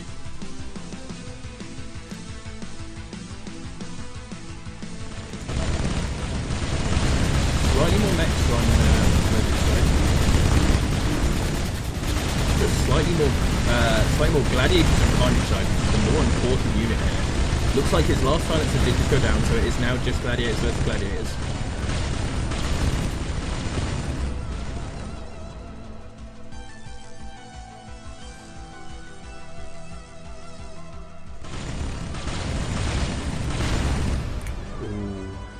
Unlucky gladiator there getting picked off. So the gladiator numbers still slightly ahead for Carnage, but a couple of those are still back home. Remember, there is defender's advantage here for Magician. A little bit of a bad push up there though. He has a sort of a spearhead going towards Carnage's fortress, which is not what you want. You want the straight line. He's now got a bit more of a straight line, but a couple of these in the back aren't shooting, and so his gladiators at the front are really getting lowered down in number. Carnage is really coming out higher in this trade. He does still have a few gladiators behind, which means that his advantage at the front isn't actually too much. And he does get a bit equaled out there by the defender's advantage.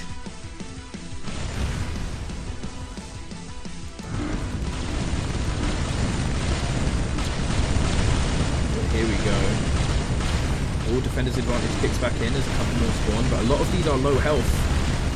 Ooh. There we go, there's a few more even.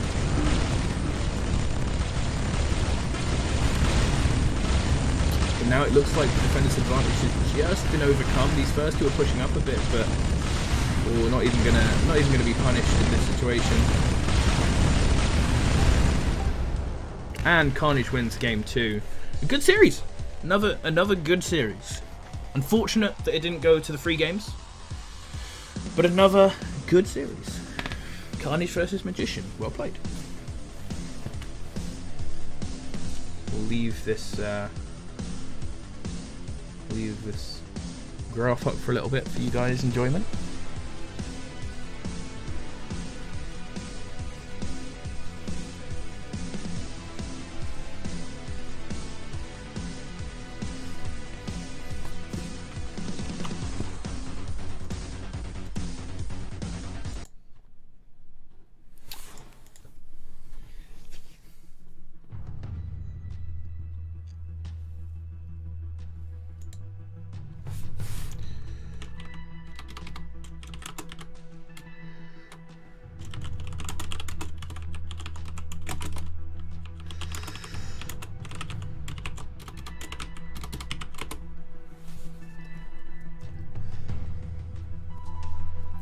So hopefully here we will now find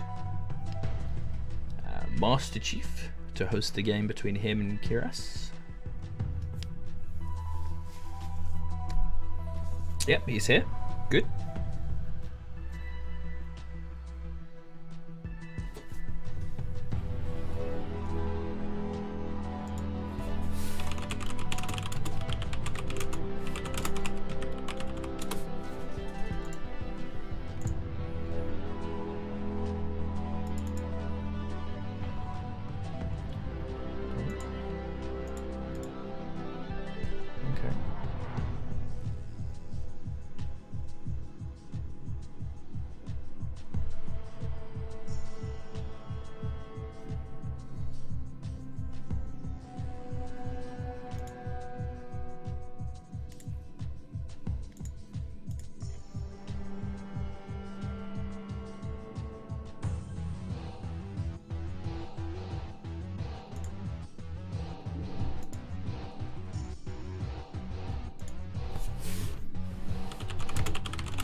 Alright.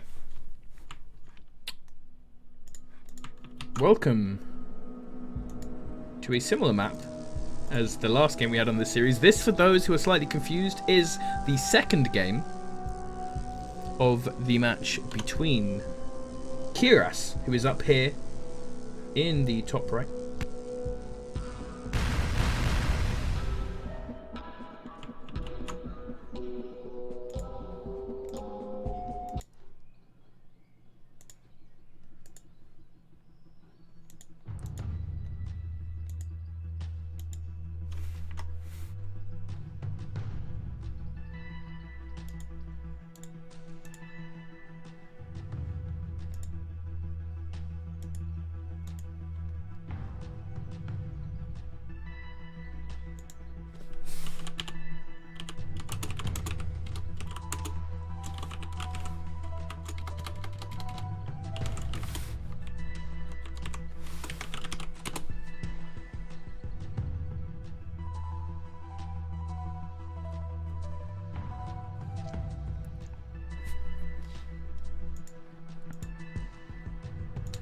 Okay, Chief having some lag problems.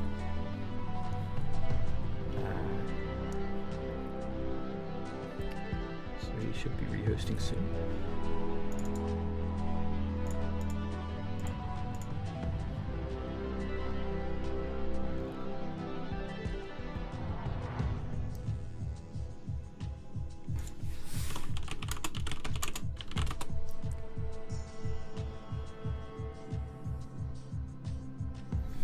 Hey, cat. Nice. Oh, no, you got your little your subscriber emote. Nice.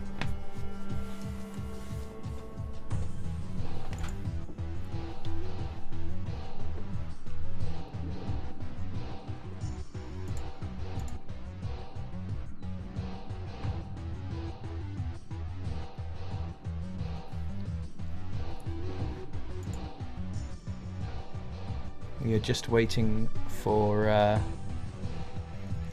Kiras to join. It's going good, Katie. It's going good.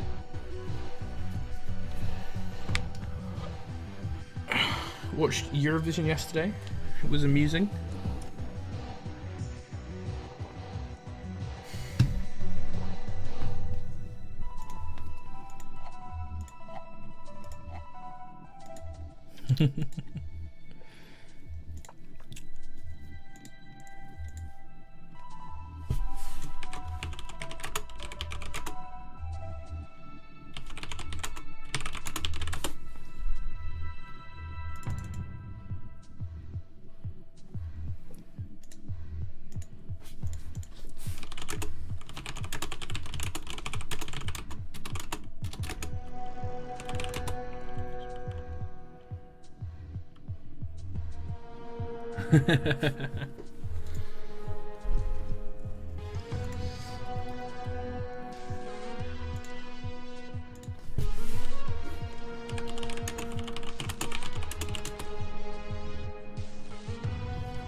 Alright, nice.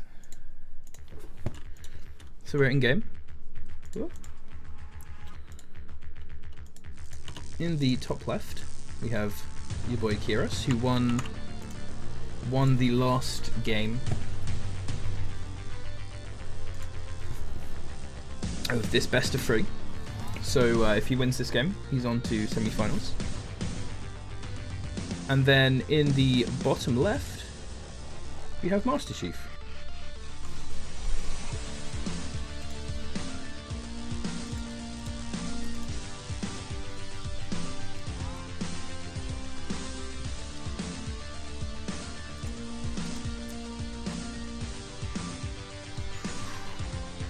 A lot of workers on build there for Master Chief. Gonna get him a fast barracks, but no money to make anything right now.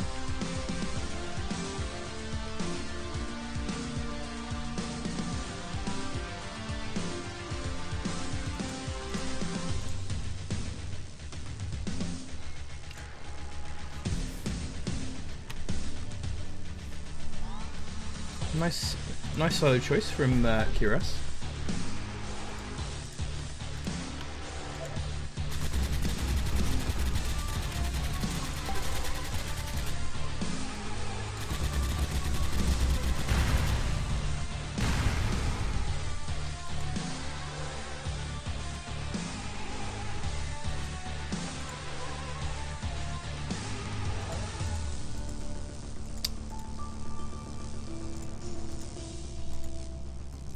So we're gonna have to see. Oh, here we go. I was just gonna wonder out loud if Kiras was gonna go for the same sort of aggressive play that he did in the first game of the series, which was a while ago now. But he's actually gonna go for what on this map makes a lot of sense. Honestly, this is what I would do on a map with this many small little pathways. He's gonna go for air. A little push across the map coming from Master Chief over here. But defender's advantage will keep Kiras pretty safe. And a nice fast expand as well. This is just going to get him quite ahead. Ooh, that's a little bit unfortunate though. He's actually going to push out as these mercs arrive at his base. But good reactions, he's getting back there pretty quick. Oh, this water is walkable on.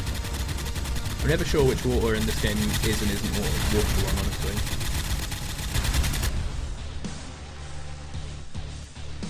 But now with the push out, with 2 mercs lost, and the slightly dodgy economic start from Master Chief.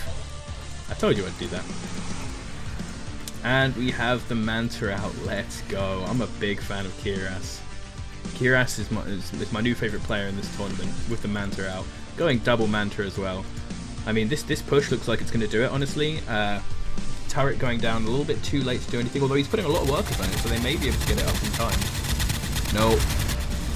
Merc's too strong. Now with a good bit of micro, he will be able to avoid a lot of the shots here. He's actually getting a slightly unfortunate series in this fight where the workers are tanking shots, so he's lost a few more mercs than he usually would in this situation.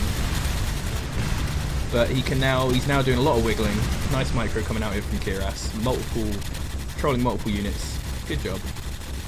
Not the standard grab, block, and move. This is pretty good from Kiras. That was some fancy micro. That was good. And now he's won the game because 4 workers. 4 workers is not enough.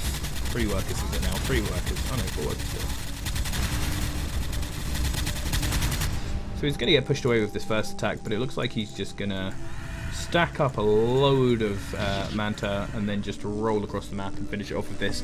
The Manta will be able to just sit behind here, and the infantry will not be able to fight it. He might actually have to defend his base though. I'm kind of slightly worried about that. I mean, in a base race, he would probably just actually win. He might be able to catch a couple mercs on their own actually, because these mercs are sort of awkwardly split up. But Manta versus merc is not the greatest, fight. These are going to be move commanded to their death, and because they were split up, he had enough of a number of advantage that it was fine. But it's a little bit scary fighting mercs with Manta. Come on, kill him. Kill him. Right, there we go. Well played, comes out from Master Chief. Master Chief knows he's done. Hope he had fun participating in the first round of this tournament. But now we're going to be moving on to the semi-finals. And as you can see, we're going to have Real Carnage versus Mental Moose, and Striker versus Kiras, which should be a good game. Honestly, I think that one could be really close. That one could be really close.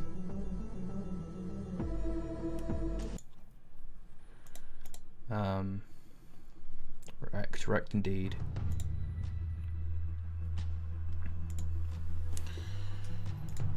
We'll get the big man's word on who's next.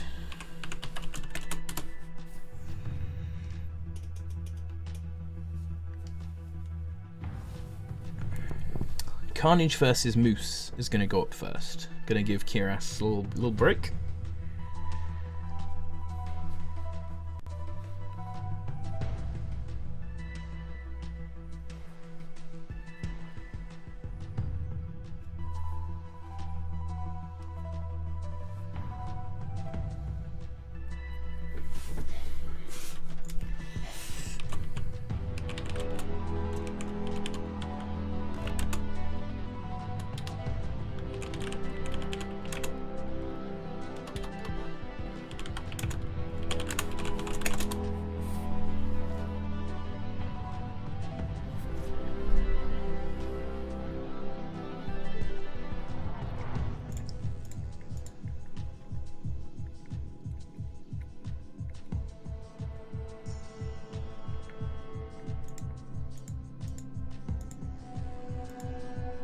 right? The big man Shin X is just sorting out maps between the players.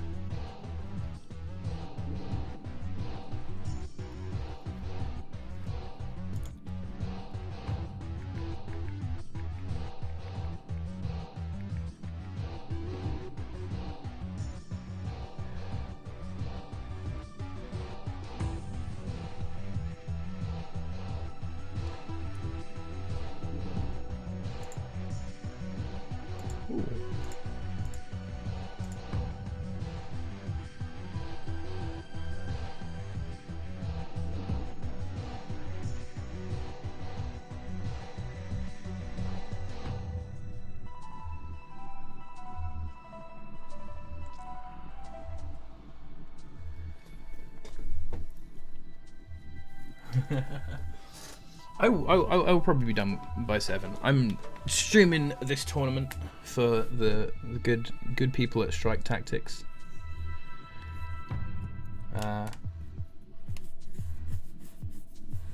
So we just have 2 semi-finals and the finals.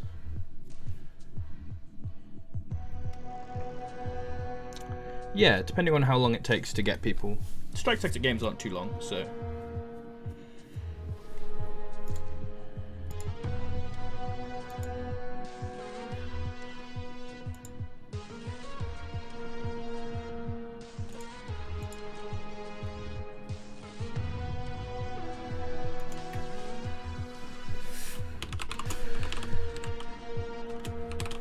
Who's host? Moose is here.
Okay, so slight change of plans. We're going to have Kyrus versus Striker next, which should be a really good game. Both are really good players in many RTS games.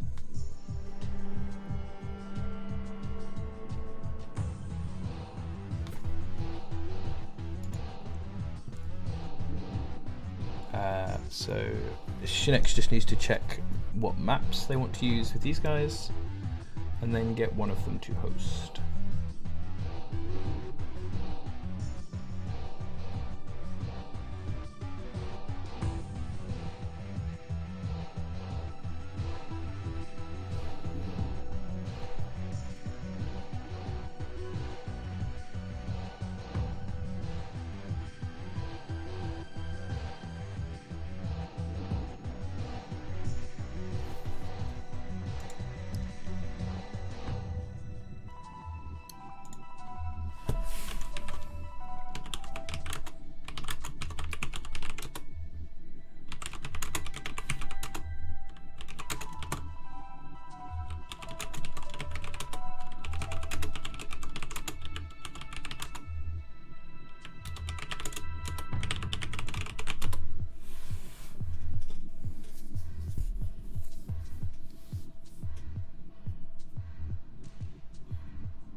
Yeah, I hope it starts soon too. All Strike Eureka has a game open, so that should be the one. Here we go, boys and girl. Let's go. Any good RTS games that are online? Outside of the mainstream ones, there aren't any huge prospects right now. There's I can't remember its name, but there's a dinosaur-based one called like War Party or something that's coming out. You can find the Discord and get in the beta for that. Bannerman is moving towards alpha soon, and here we are. Yes. Stop talking about other games and get back into Strike Tactics on the map White Death, which we will be seeing as the first map for every series going on in the rest of the tournament. And in the top, we have Giras, who defeated Master Chief 25 in the first round. And then in the bottom, the player who had best series of the tournament so far against Shin X is Strike Eureka. Have commentated many games of Strike Eureka in many different games. On my channel there are at least games of him from 8-Bit and Empires Apart that you can watch, and now from Strike Tactics as well, so I've got him in 3 different games. He also has played in the recent Age of Empires Online tournaments.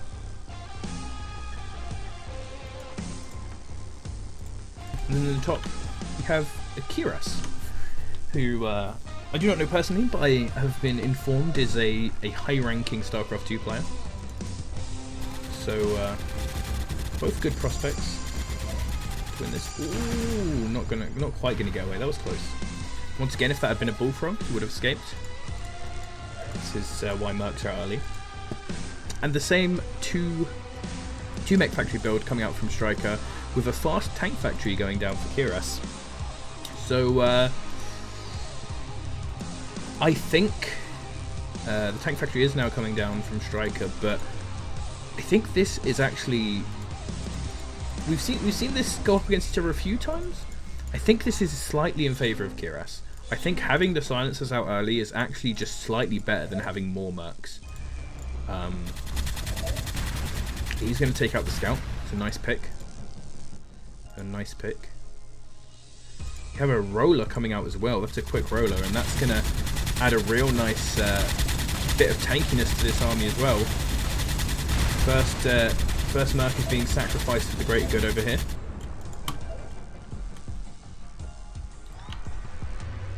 Strike Eureka in the blue and Kiras in the green. And this is why I think that this is a slightly more powerful start from good players here by Kiras. Strike Eureka's build gonna stomp a lot of lesser skilled players, but he has just a weaker army right now and is having to get out those stronger units later. There's gonna be a lot of damage going on to the command center right now. Striker's gonna push out, get these units away. A lot of damage onto one of those silencers, and the roller is almost down. Once the roller is down, this army can be a little less powerful. Oh, he really wants to get that silencer down. If he can get the silencer down, he can really push this out. He's already getting them away, but the silencers are doing a huge amount of damage on the retreat. That's a weird way of enunciating retreat. Oh, we're going to get a nice pick off there as well. Taking a little more damage on this silencer, which is really close to going down, and it will get taken down there. Oof. We have the tech lab up now. So what I'm expecting to see here is for Striker to keep doing what he's been doing and just immediately switch into Gladiators and just try and pump out Gladiators. He's getting the second CC down as well. Keep his mummy up. There's his first Gladiator. And now the Gladiator is really going to force these silencers away. So a really good hold there. Really good hold there from Striker. And now we're going to see some divergent builds. This is interesting. This is pretty cool. Because what we're seeing is the airstrip coming down from Kiras. And I've been saying throughout this tournament how much I love Kiras for going for this this airstrip. Mantas have been nerfed in the last patch. But I don't think that necessarily means that they are bad now. They did not have any stat changes. They just had a cost increase. sure that they weren't the instant rush that they used to be. Ooh, this is a dodgy situation, especially as he's getting caught in a little trap here. He's been clumped into a corner, and he's just going to take a ton of damage here. Not going to get out with a single one of these silencers, and now we can see that the army supply right now is in a huge advantage for Striker, and he's going to push on this, and I think this might be the end there. Tons of workers are going to start going down. One silencer defend, that's just not enough, and that's it. GG coming out from Kirisa. Good first game, good first game. Kirisa had the advantage and he pushed it, but good micro from Striker, I think. Held that there, held on, and then once he had the gladiators out there, things really turned in his favour. Things really quickly turned in his favour.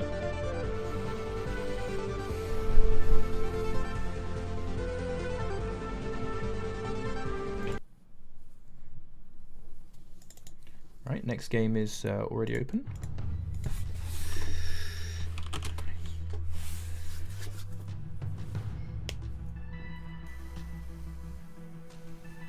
Yep. Right, nice. Easy, easy. Real quick, real easy. You can see these are professional guys. These guys they played in the RTS tournaments. They know what to do. They know how to get this going. So we're straight into a game. Strike Eureka in blue, in the bottom left, versus Kiras in red, in the top right. A little bit of a slower mech factory start from Kiras.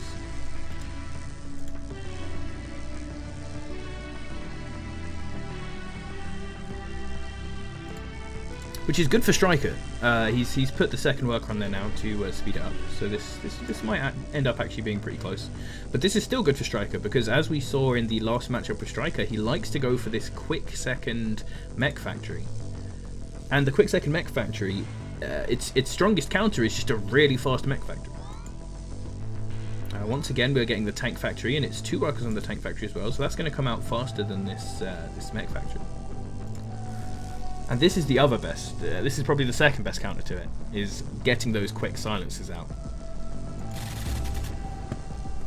But we have seen those silencers do require a bit more micro. And you can't rely on them too much, because if your opponent gets the gladiators and you are not on gladiators, those extra silencers aren't going to help you that much. You know, gladiators and silencers versus gladiators, sounds good. But gladiators and mercs, or silencers and mercs versus gladiators, not good. That's a real bad position if you get into that.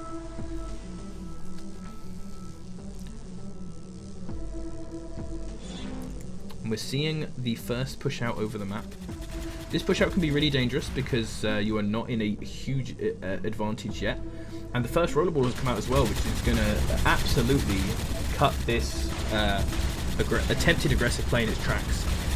Because the rollerball will not hit a single shot, but he just does not care about merc fire. Mercs do not deal damage to him. And there are a couple now injured mercs, and this counterattack could do some good damage here. As long as the silencer doesn't get focused by anything bad. You see how the buildings are going health-wise as well.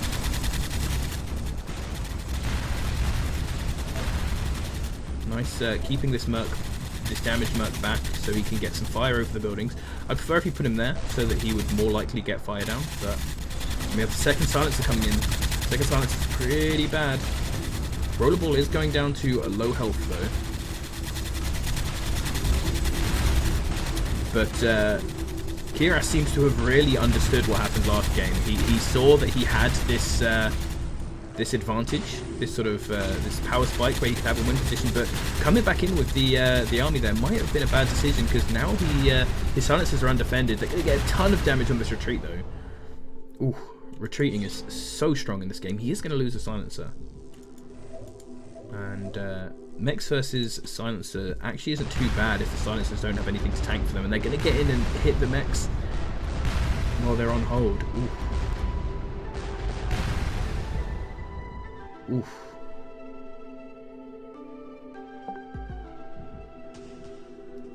Yeah, I was thinking that as well.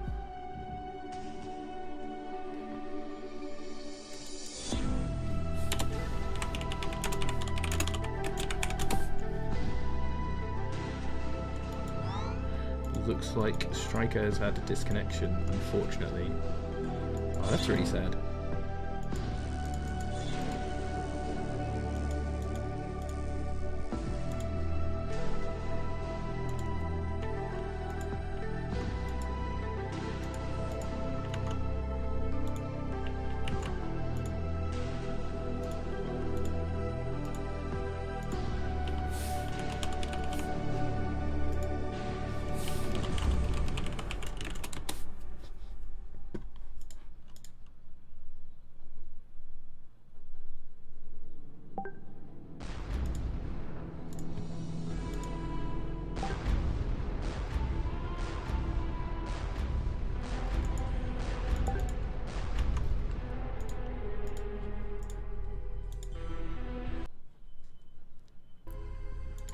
Oh yeah, there we go. That's some big ping.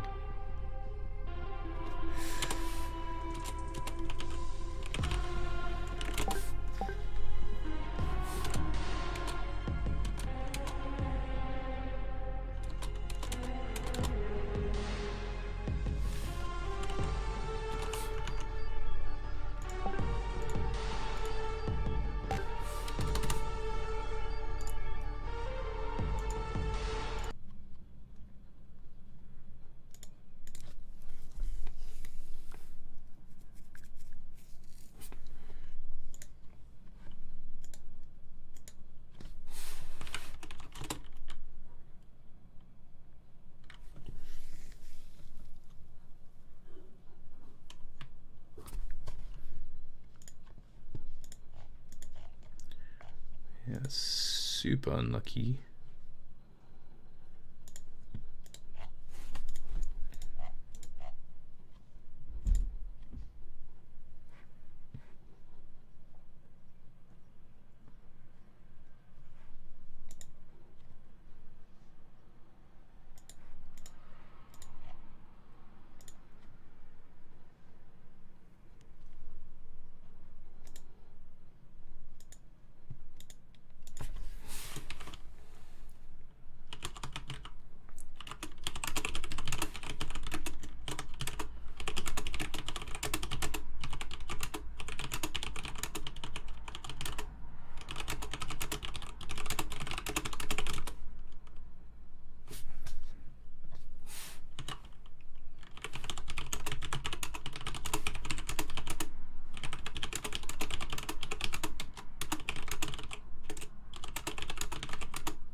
Okay, we're going to try to get Carnage and Moose to play now, and hopefully finish Striker and Kiras later on.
Okay.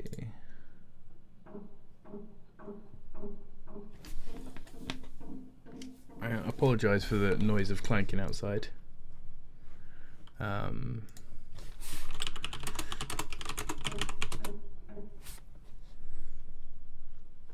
Moose is not ready, so we are going to probably have a break.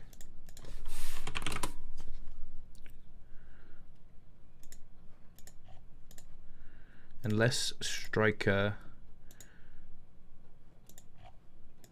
is willing to replay Kyrus again.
Yeah. Okay. So I'm gonna quickly throw together a break screen.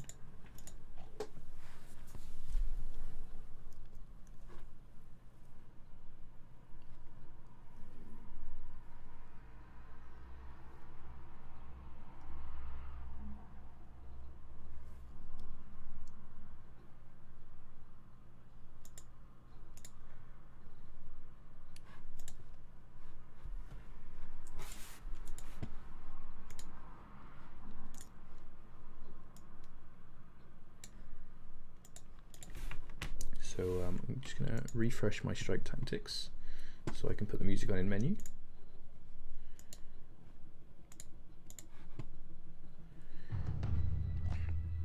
Then I'm going to quickly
Okay, people.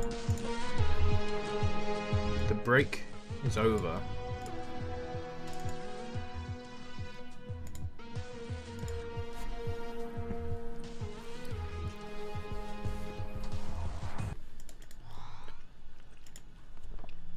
Yes, I want to delete the selected item. Go away, break message. We are in game. GLHFs are out. And we have Kyrus in the top, in the green, as I remember to change the scene. Oh, look at the rhyming. Whew. Whew. It's almost as if I'm a musician. Whew. Whew. And in the bottom left, we got Striker Eureka in the red. His internet has come back from the dead. And we're going to play some video games. We're going to play some video games.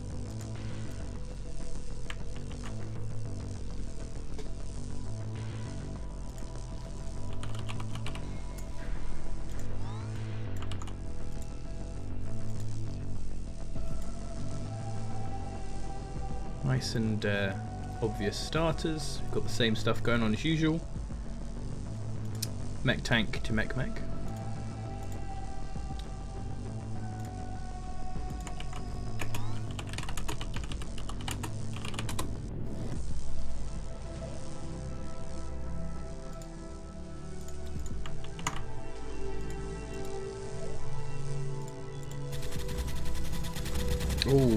Oh, that scout actually just gets away entirely. Holy, what a sneaky scout.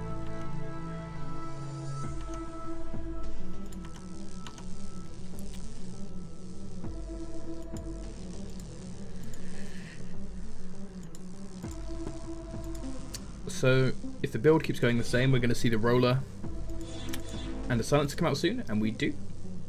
And then the push is coming out. So everything going as planned here.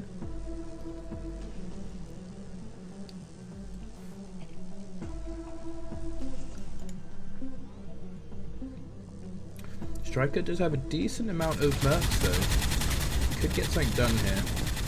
Only one silencer in this push. One merc goes down.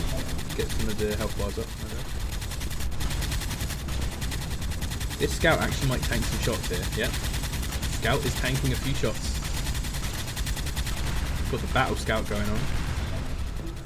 And the roller has gone down already with still quite a few mercs on the field for Striker. He's going to push up.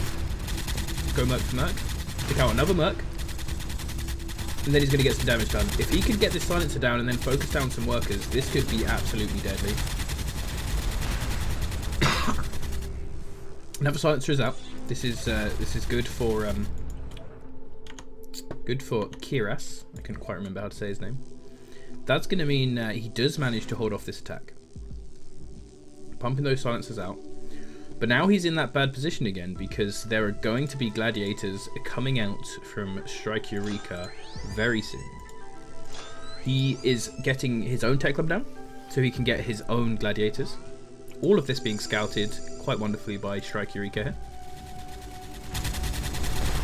Ooh, a bit of an engagement in the front as well. A couple of smirks going down from either side. Very close to getting that silencer down. That would have made it a win. That was quite a bad loss there for Striker, but just that one pick-off would have made it a win. He does get it in the next engagement, so not going too badly. But we have now another silencer replacing. And we're going to start seeing the gladiators come soon. As with our games before, the gladiators will turn this. Silencer going down for a couple of mercs. It's a decent trade for the silencer player there, but not too bad for Striker, considering that Striker is going to come into this with an advantage soon. The song Eliminate decides to start playing as we're about to see gladiators come out. This may be perfect. Oh, trying to snipe a couple of workers there, a couple of drones, but they're not quite going to get it. One silencer does go down, pushed in, and here they are. Gladiators are here, so now the push is going to really start. But retreating, you definitely don't want to retreat into silencers. Retreating in this game is bad, especially into silencers. And gladiators are coming down at a similar timing on the other side as well. So now we're going to get to see the question I was asking before, and this is something I'm very interested in. Does silencer gladiator beat just gladiator? Well, throwing away a silencer there was a bit of a mistake. Bit of a mistake. 4 gladiators to 2. Oh no, and the silencer's at the front again, so the silencer's just going to get picked off. And now it's gladiator versus gladiator, but with one player having 2 factory gladiator and the other player having 1 factory gladiator. Now he does have defensive advantage. A lot of these shots will be hitting buildings rather than hitting the gladiators here, but with decent micro he can dodge a lot of the gladiator shots on his side and still take down the building. He has taken down the command center now. That is a big start. Getting some damage onto the 2 factories as well, while still having the advantage in gladiator numbers. Focus fire onto the gladiator. Now the gladiator is pulled back. They're going to pull out their own side. They're going to kill the worker that's making this, hopefully. There we go. They do get him down. They get a lot of damage onto this as well. So this is going to be difficult to get up. Now he's going to rush a load of workers onto it, which with an already tight economy is going to make it even worse. You can see 2 worker advantage on the side of Striker, and a lot of these workers now are up here not working. A couple of them getting taken down there, and on the other side of the field I believe that we would see 2 command centers out for Striker. Huge advantage to gladiators as well. This is just a roll over now. On the other side we can see those 2 command centers and 3 mech factories, so the surrender will go out from Striker. And Striker will be moving on to the finals. Really well played. Good series, good second series. Striker, so far, the hardest path to the finals. And he's given us the best game so far. So shout out to Striker, man. Shout outs to Striker.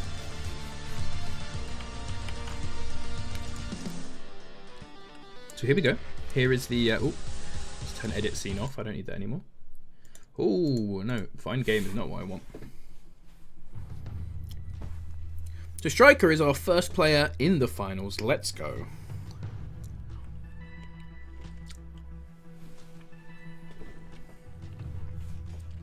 No problem for the DCs. They cannot be helped. Nature is...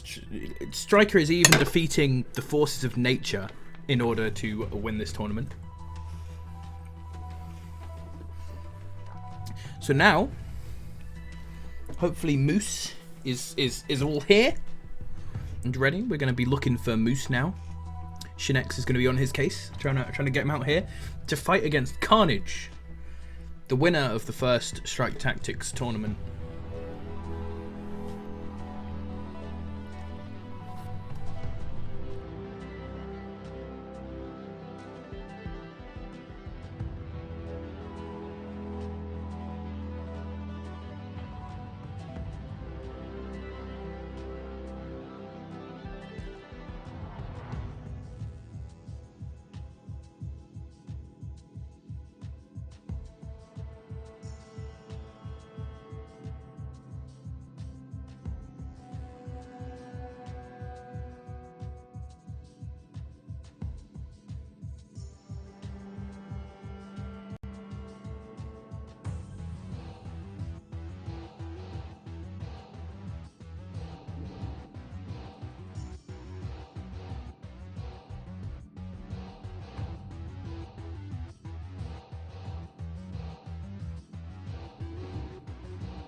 Okay, I've been given by Shin X a time of 60 seconds before we start the next semi-final. Apparently, Carnage host. The first map will be the same map, I guess. I can't remember what it's called. Let's look, new games called White Death by Forgeable Sum.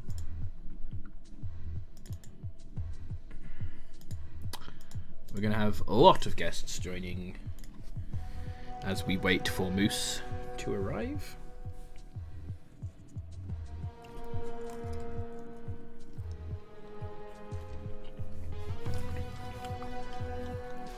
I'm just going to hop out of this lobby and say, Moose, join Carnage lobby, please. Then I will join Carnage's lobby again and set myself to observer. Look at this. Let's go. Let's go, baby.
Okay, we have both players in the lobby.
Right, both players are in the server. Just a few moments and we'll be starting the game.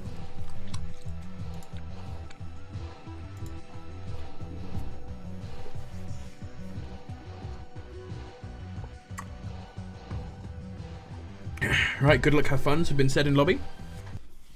And we are off. Oh, that was the wrong one. There we go, that was the right one. Hello. And welcome to the second semi-finals in this Strike Tactics Tournament hosted by Shin X. Up in the top, in the green, we have Mental Moose, the winner of our first game of the stream today versus Dragon Gaming.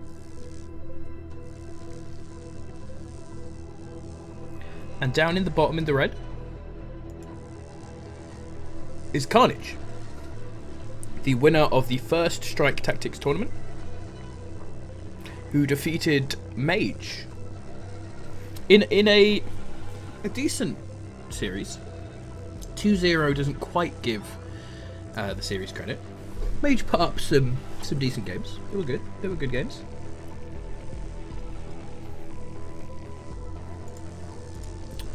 So we are seeing the rushed in fact, second production facility being a airstrip. A little bit of internet problems, I suppose. Internet problems, I suppose.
So, Mental Moose is asking for a minute to hope his internet settles down, I believe.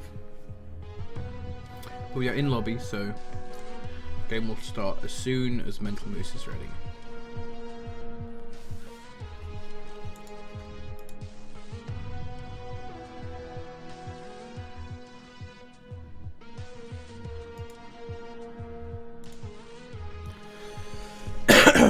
Okay. All good.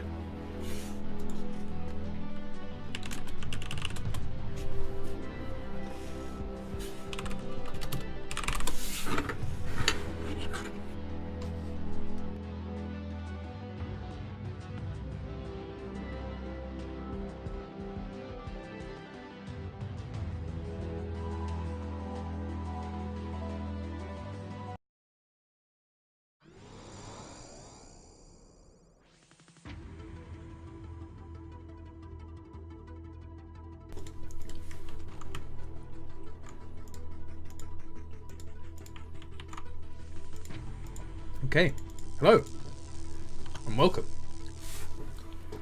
back to this game. Hopefully, still some Big Bang, but hopefully, Mental Moose can deal with some of this, and it won't be too bad. In the top, in the red, we have Mental Moose. In the bottom, in the blue, we have Carnage.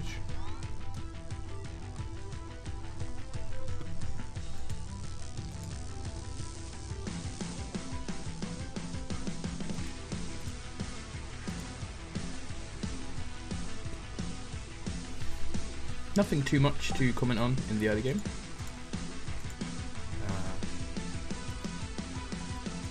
Very standard openings, of course.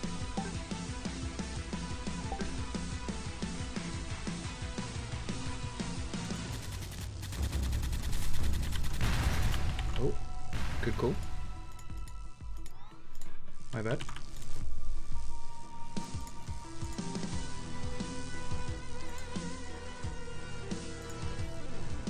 You didn't miss anything, it's fine.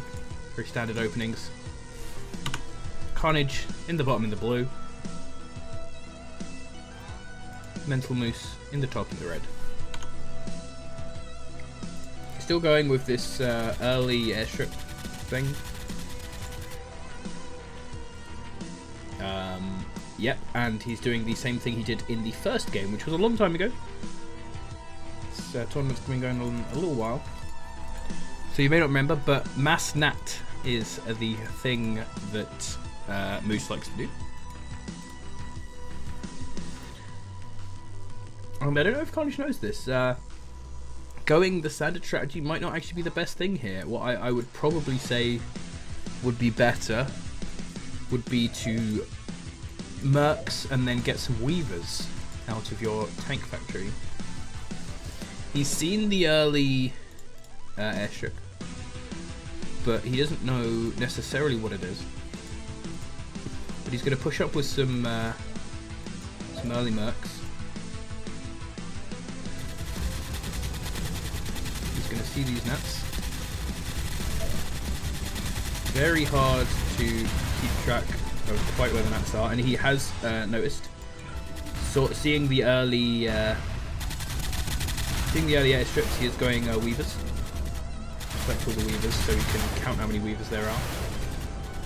And you can see what I said in the first game, but didn't get much time to sort of elaborate on. He's following up the patterns, just following up the patterns of where they strafe, and they die so quickly. They can be pumped out super fast, and so they sort of seem really scary, and they do a lot of damage, but without anything on the ground, etc., to pull their fire, there's not too much that you can do.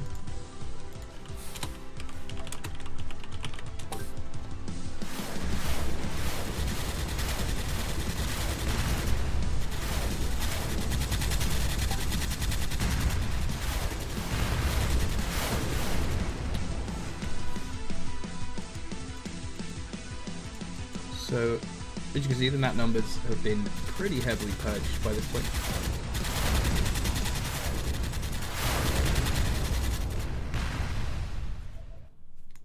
And Carnage just playing it safe, keeping his armies kill off the nats.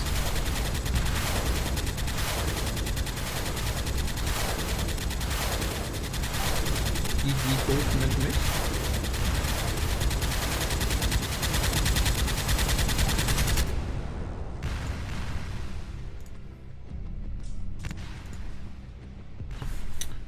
There we go. Nice clean game there. Carnage, very good player. He showing why nat spam is not the greatest.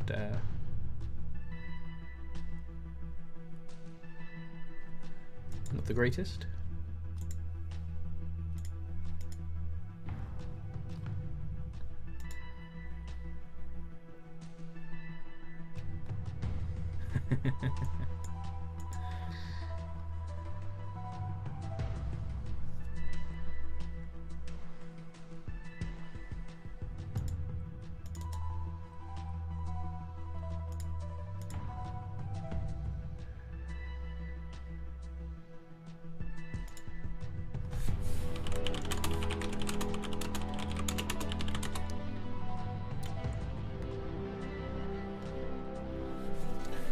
Alright, going into the next game.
Okay, we have Go Go Go called from Mental Moose. Nice.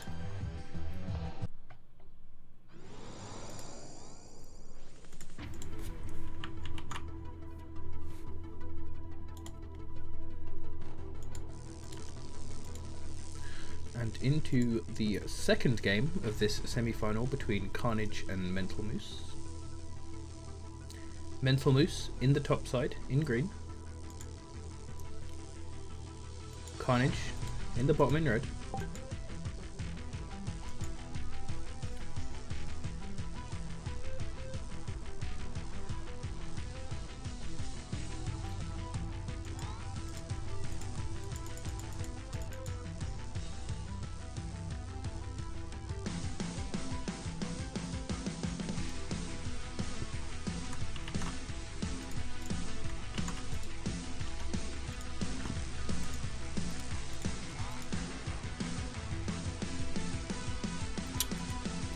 Okay, this is a interesting change in strategy here.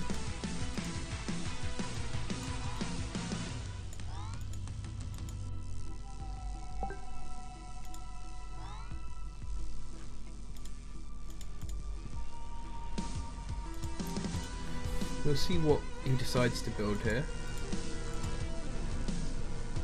I wonder if this is just a really old school style of play, or if he's trying to counter something specifically. Scout is there, so can see everything. Nothing being hidden here. Whereas on the other side we have just Mercs. And he's going to push out with them, interesting. Okay. Going to try and get something done.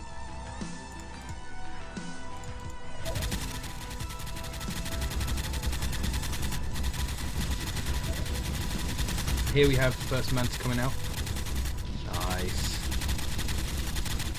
Old school Manta play. And this isn't the best situation for him right now, because as I mentioned the last time we saw this happening, Manta versus Merc is pretty good for Mercs until the Mantas get to really big numbers. But Mercs are not incredibly scary in terms of taking down buildings quickly, so doesn't have to worry too much about what's happening here. And meant to be surrendered. Nice. So, Tempted Rush. Came up against a decent build for what he was doing, I guess. But that didn't go incredibly well for him. And so,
So we are moving on to the finals.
Okay. Finals time is fast approaching.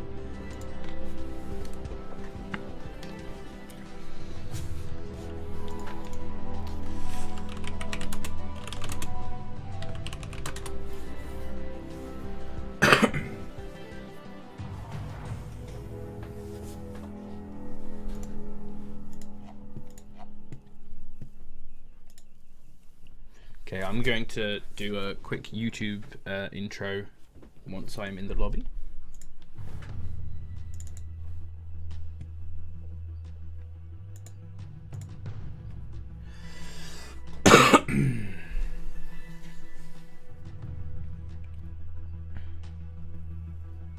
Hold on. Shin said Carnage worst, but Striker has a game up. I'm sure Carnage doesn't care. We will see.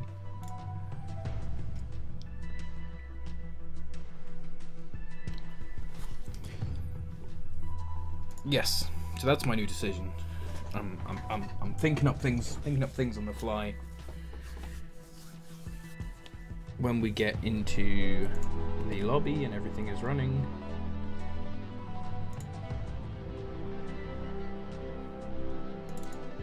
I will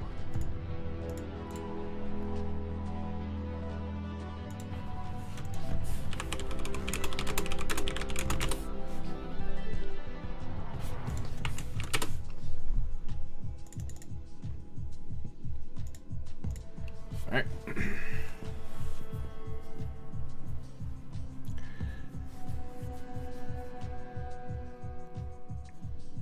Yes, so I will be doing intro for this game on YouTube after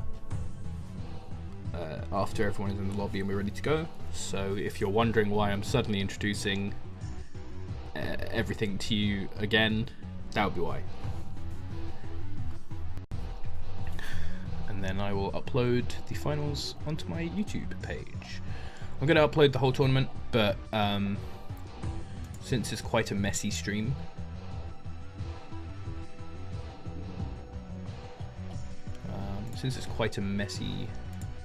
to just upload as a VOD, I'm going to have the VOD as a main video, and then I'm going to have this stream unlisted, linked in the description of that VOD in case people want to watch.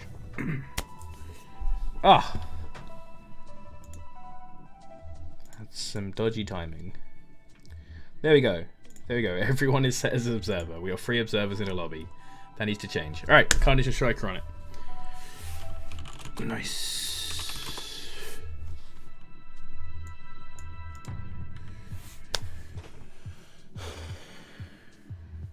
Nice. Hello and welcome to the final match of the 3rd Strike Tactics Tournament, this one hosted by Shin X, gracefully so.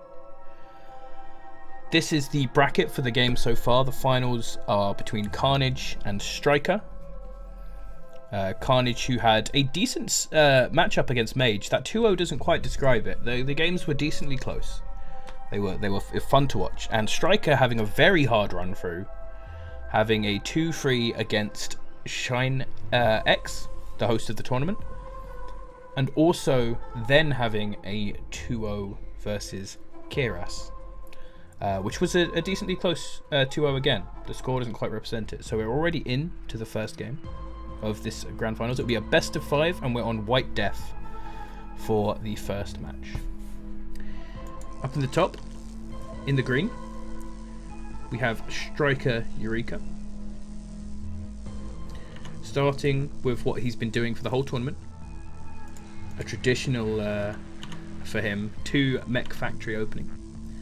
And on the bottom side, we have the same thing coming out from Carnage, who's in the red. If you wish to watch the rest of the tournament on YouTube, a link will be in the description to the entire stream, unedited, just the whole stream uploaded in one.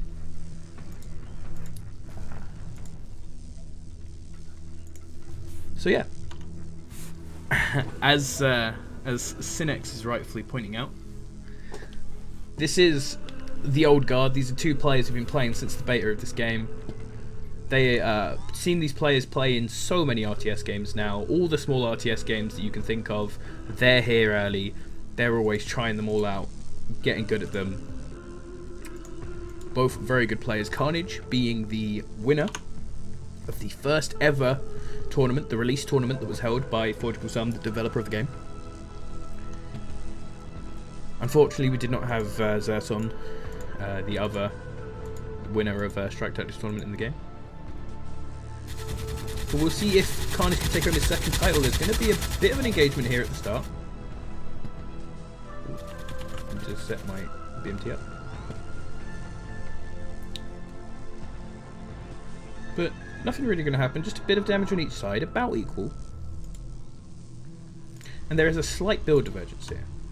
Strike Eureka, up at the top, as the green, has gone for the faster tank factory. And he's throwing up his tech lab here with some fun ground spam so that he can get into the very fast gladiators. Whereas on the bottom side, Carnage has gone for free factory opening so that he can have more mercs out early and try and get some aggression on. So he's going to come in here and poke these factories. This is kind of dangerous. Now he's chasing out, which is really nice. But he's chased himself into a corner here, so he's going to have to do some real good damage if he's going to want to get out of this. But it looks like he might be able to. He had the good chase. He's getting some good damage on now. This is going to be lost eventually because, as you see, defender's advantage. There will be more mercs coming out here for Striker, but he has done a really good job in closing down these numbers. Still 4 of these left, but we knew there'd be at least 2 left. So 4 isn't a huge amount for Striker. That does put him ahead, but with the extra mech factory, this means that he's evened down the numbers so that he can start pushing out. But the first gladiator has already arrived from Striker. And this could really sort of put a stop to this aggression. This aggression hasn't found the small window it had to really do something. And Carnage does not have a tech lab down, so he's not going to be able to get gladiators out for a while. So there is a time period now when Striker can really start putting on some heat. He's even getting that third mech lab up. Almost lost my speaking there. So the tank lab is up. The gladiators are pushing in. A lot of damage going down. Getting some bullfrogs out. Good choice there by Carnage. Getting the bullfrogs out. They have more DPS. They have the little AoE. They will miss some, but the gladiators are pretty big targets, so they shouldn't miss too much. And he does have still some mechs there to get some straight damage out. Damage going down on the tank factory. Once you've got the tech lab out, I don't know how important the tank factory actually is. But that's still going to be sort of sad to go down. Striker, oh, so this was a nice idea from Carnage. Carnage was going to push up past this army, I think, and try and get some damage onto the base, try and pull the army back. But there just happened to be some gladiators standing in his way that just got a really good setup on him. And this is looking like it's going to go Striker's way now. There's just been so much time where Carnage has not been able to produce gladiators that the gladiator numbers are just way too far ahead now. GG's thrown down by Carnage, and that's game 1 to Strike Eureka. That's a good point, actually. That's a good point, actually. Add text Carnage 1. No, Carnage 0. My bad. Striker 1. Yeah, that looks better, doesn't it?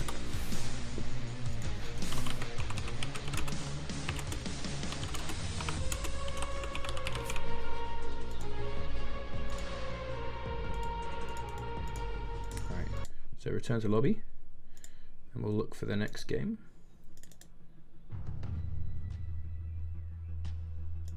Here we go. What do we want? We want an outline.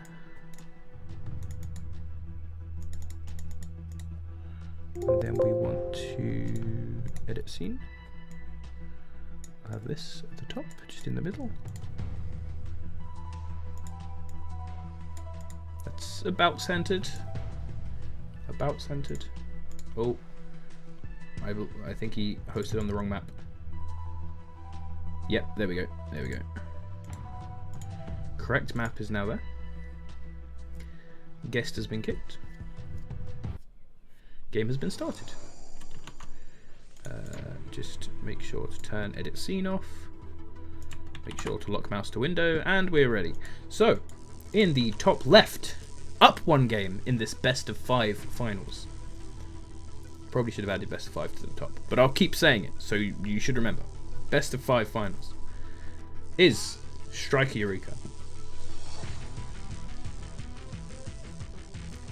And in the bottom left, in the red, is the former champion Carnage.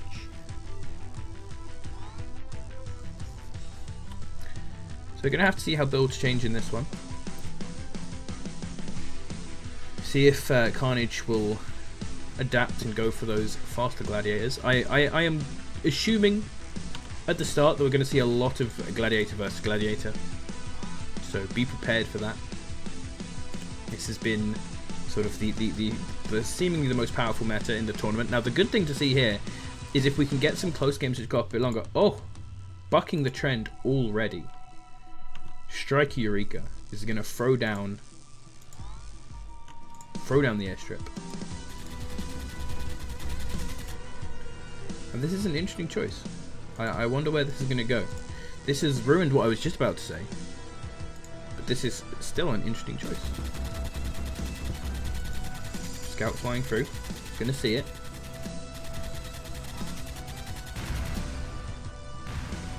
It will go down, but does get to see everything. I like that. It's a nice little doodad. This map is a little bit simple. It's a 4-player map with just this sort of slightly open space in between. This map looks like it was originally made for the old deathmatch mode, which I assume is still a mode. I don't know. I haven't seen anyone play that as much anymore.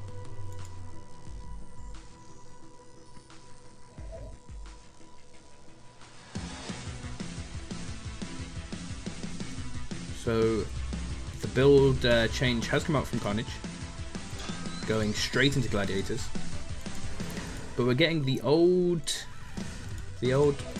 Merc Manta composition. Manta spam used to be the absolute norm. If you watched my last Strike Tactics stream, which will be which is on my YouTube channel,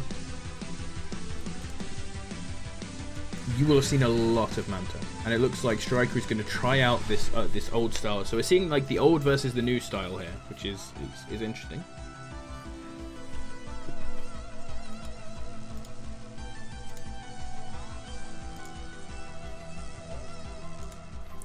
Now, right now, there's not much that can be done by Striker yet. Wants to be careful pushing in, because this many mercs will just annihilate his Manta. He needs to get a good number of Manta before he really goes in. But he can try and sneak around the sides, try and pick some stuff off. And this is going to have to be the thing which he uses this composition for. He's going to have to basically try and keep Carnage in his base. Also, by the way, very nice, decent spawn for Striker. Very nice spawn for Carnage, on top of an ore patch with his starting command center. So Striker with his first gladiators is going to push out. This is a smart strategy. He knows he has the advantage. There is a bombard cannon here, but the gladiator will be a strong force. You see, he's moving back. He's not going to push in, even though he could do some damage, because he doesn't want to let these Manta just get around the side of him too much. The Manta needs to stay home to try and deal with this. And he only has a tower defending this side, so he can push up and do quite a lot of damage over here. Trying to still dance about a bit and hit some of these Manta though. Does not want to let the Manta get home while he's largely undefended. Just have a couple of gladiators back here. So not a huge amount of damage done here, and Striker is going to plug that gap in his defenses. Looking at the work account, Striker is ahead by about 3. 2 or 3. Pushing down. Oh, and he's going to get caught here. He's trying to do some aggro, but Carnage is looking for it. Carnage is moving around looking for it. I'm trying to hide these guys. Oh no, they're going to find it. I think gladiators have decent anti-air. But the mantas are actually just really taking them apart. This is interesting. See their anti-air machine guns, nothing like as powerful as their cannons here. There are a lot of mercs out here. They do have the strong anti-air. So it looks like full-on gladiator is not going to work here. Full-on gladiator is not going to work, and there's going to need to be some sort of mix where he's going to want some gladiators in here to fight the ground force, and this is exactly what we were expecting coming out here from Striker. Striker is going to pop in with these Manta and just harass the economy. But Carnage just managed to pull him away. He's going to try and catch loads of these Manta out in the open and get some real big damage done on them. Ooh. Manta numbers are good though. He has some more mercs, so he can push them away. But these fights aren't going ever so powerfully in the favor of Carnage.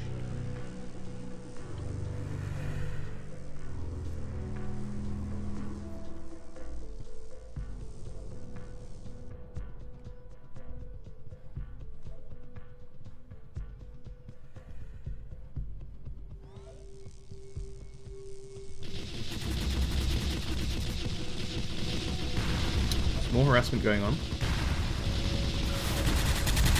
You get pushed out here. Lose a couple of Manta. Now this is the interesting thing, right? His ground army is not expanding at all. He is only producing Manta. So this means that early game he's going to have this really strong setup where he can do a ton of damage to Carnage's economy. But these turrets are only going to defend him for so long. Once these numbers start to get higher and higher, like his numbers are easily enough to prune down these Manta numbers a bit now. There's Weavers coming out as well.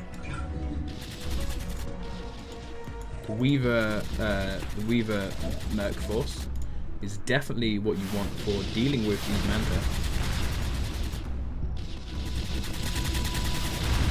A little bit of an awkward fight for Carnage here because he doesn't want to push too far in that he starts getting hit by these turrets, but he wants to really prune these Manta numbers. Oh no, he lost a lot there. Desperately trying to keep his Manta down. And I think that push might have lost him the game. Yeah, Carnage gonna throw GG. Ooh, that's hard. Because I believe that eventually Carnage should outperform. Carnage's army should eventually outperform Striker. It should.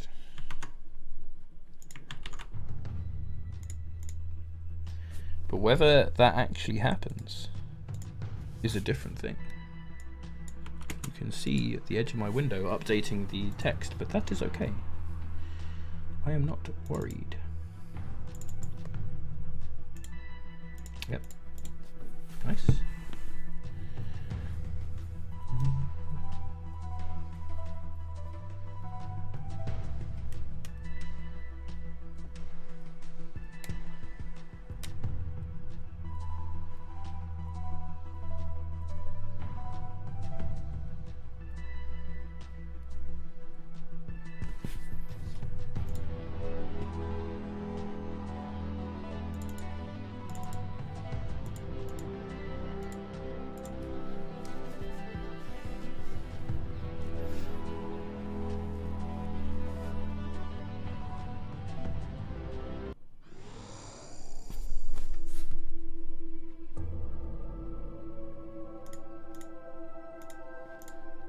Right, so up in the top right we have Striker, who is 2-0 up in this series right now. 2-0 up. Bit of an upset in some people's eyes. Carnage seen as the old hero of this game. Carnage down in the bottom in the red. He's gonna need to come back. And he definitely can.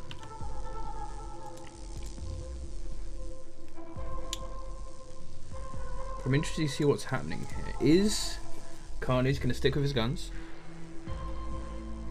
Or is he going to... He's going to go and do the Manta style now. And he expects it's going to be Manta versus Manta, but it is not. It is not. He is going up versus the traditional Gladiator build. So we'll have to see if he can deal with it here. This is not as good a map, I think, for Mantas because it's so open. In that last map, Carnage was sort of caught in a choke going into striker space. But he will have no such luck this time.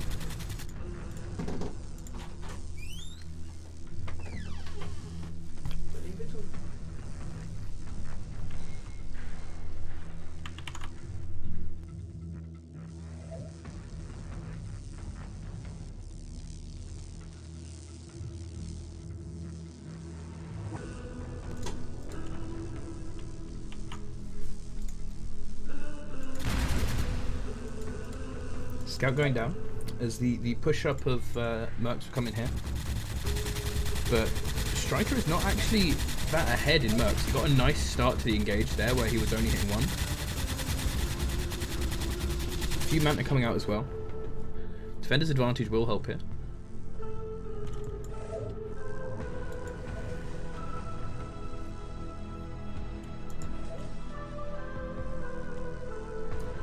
But I think Striker's doing the right thing here and trying to push in before the Manta numbers get too big. A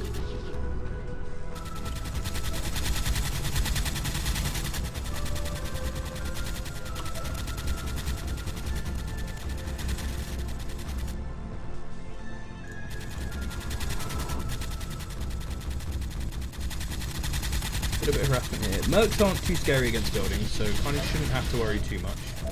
But the numbers of Mercs are a little bit scary.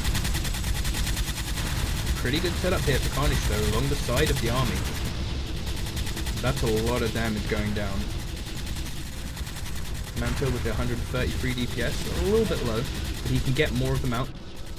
And they hit really well. They have great accuracy. Ooh. Striker's reinforcements coming back in and evening the numbers though. This could go badly. The Manta do have the mobility advantage, but two more Mercs are on the way. Going to try and rush down another airstrip. Ooh, but this mech factory is getting dangerously low here.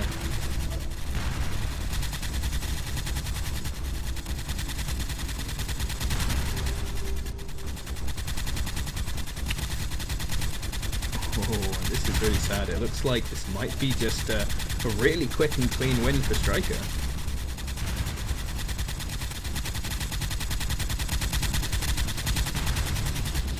Jumping on the Manta as soon as it comes out. GG. What a great performance from Striker, man. He came in swinging, dude. He came in swinging. He took Carnage out 3-0. That doesn't happen very often, that Carnage gets taken out 3-0 in any game. So very well played to both players there, but especially to Striker. That's super sick. That's super sick. And yeah, thank you everyone for watching, and thank you to the big man Shin X for hosting this tournament. Can now see the final bracket. Striker with the 3-0 victory. Let's update that really quickly. Get a little peek into OBS. Slam 3-0. Very well played to Striker, and Hot Boy now owes me $10 because threw down a cheeky little bet. So well played everyone. And thank you for watching.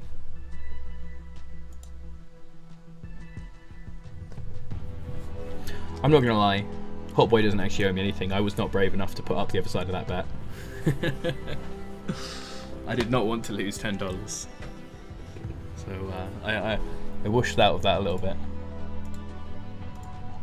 yeah, thank you, Shin X. It's always fun to host these little tournaments.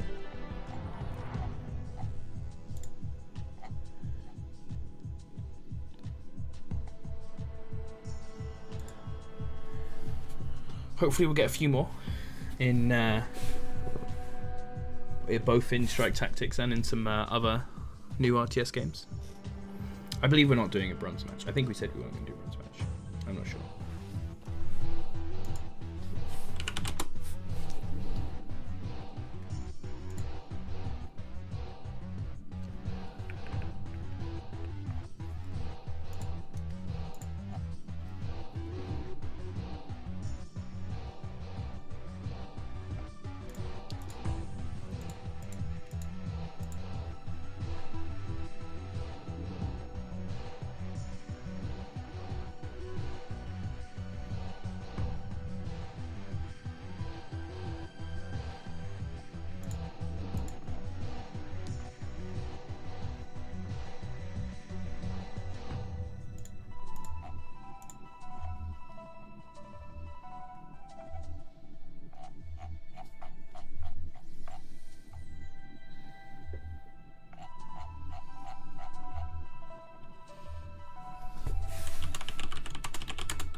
Right.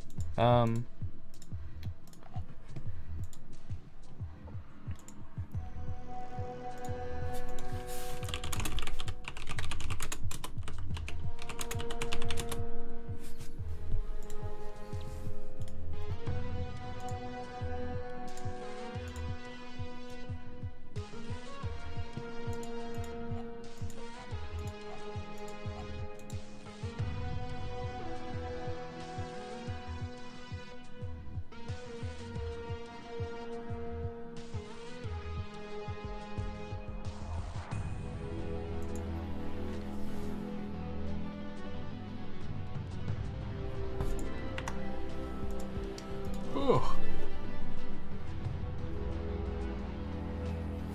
Yeah, thank you everyone for watching. I'm probably not gonna. I was considering streaming another game after this, but I'm not going to. I'll get to some normal, boring streamer stuff at some point soon.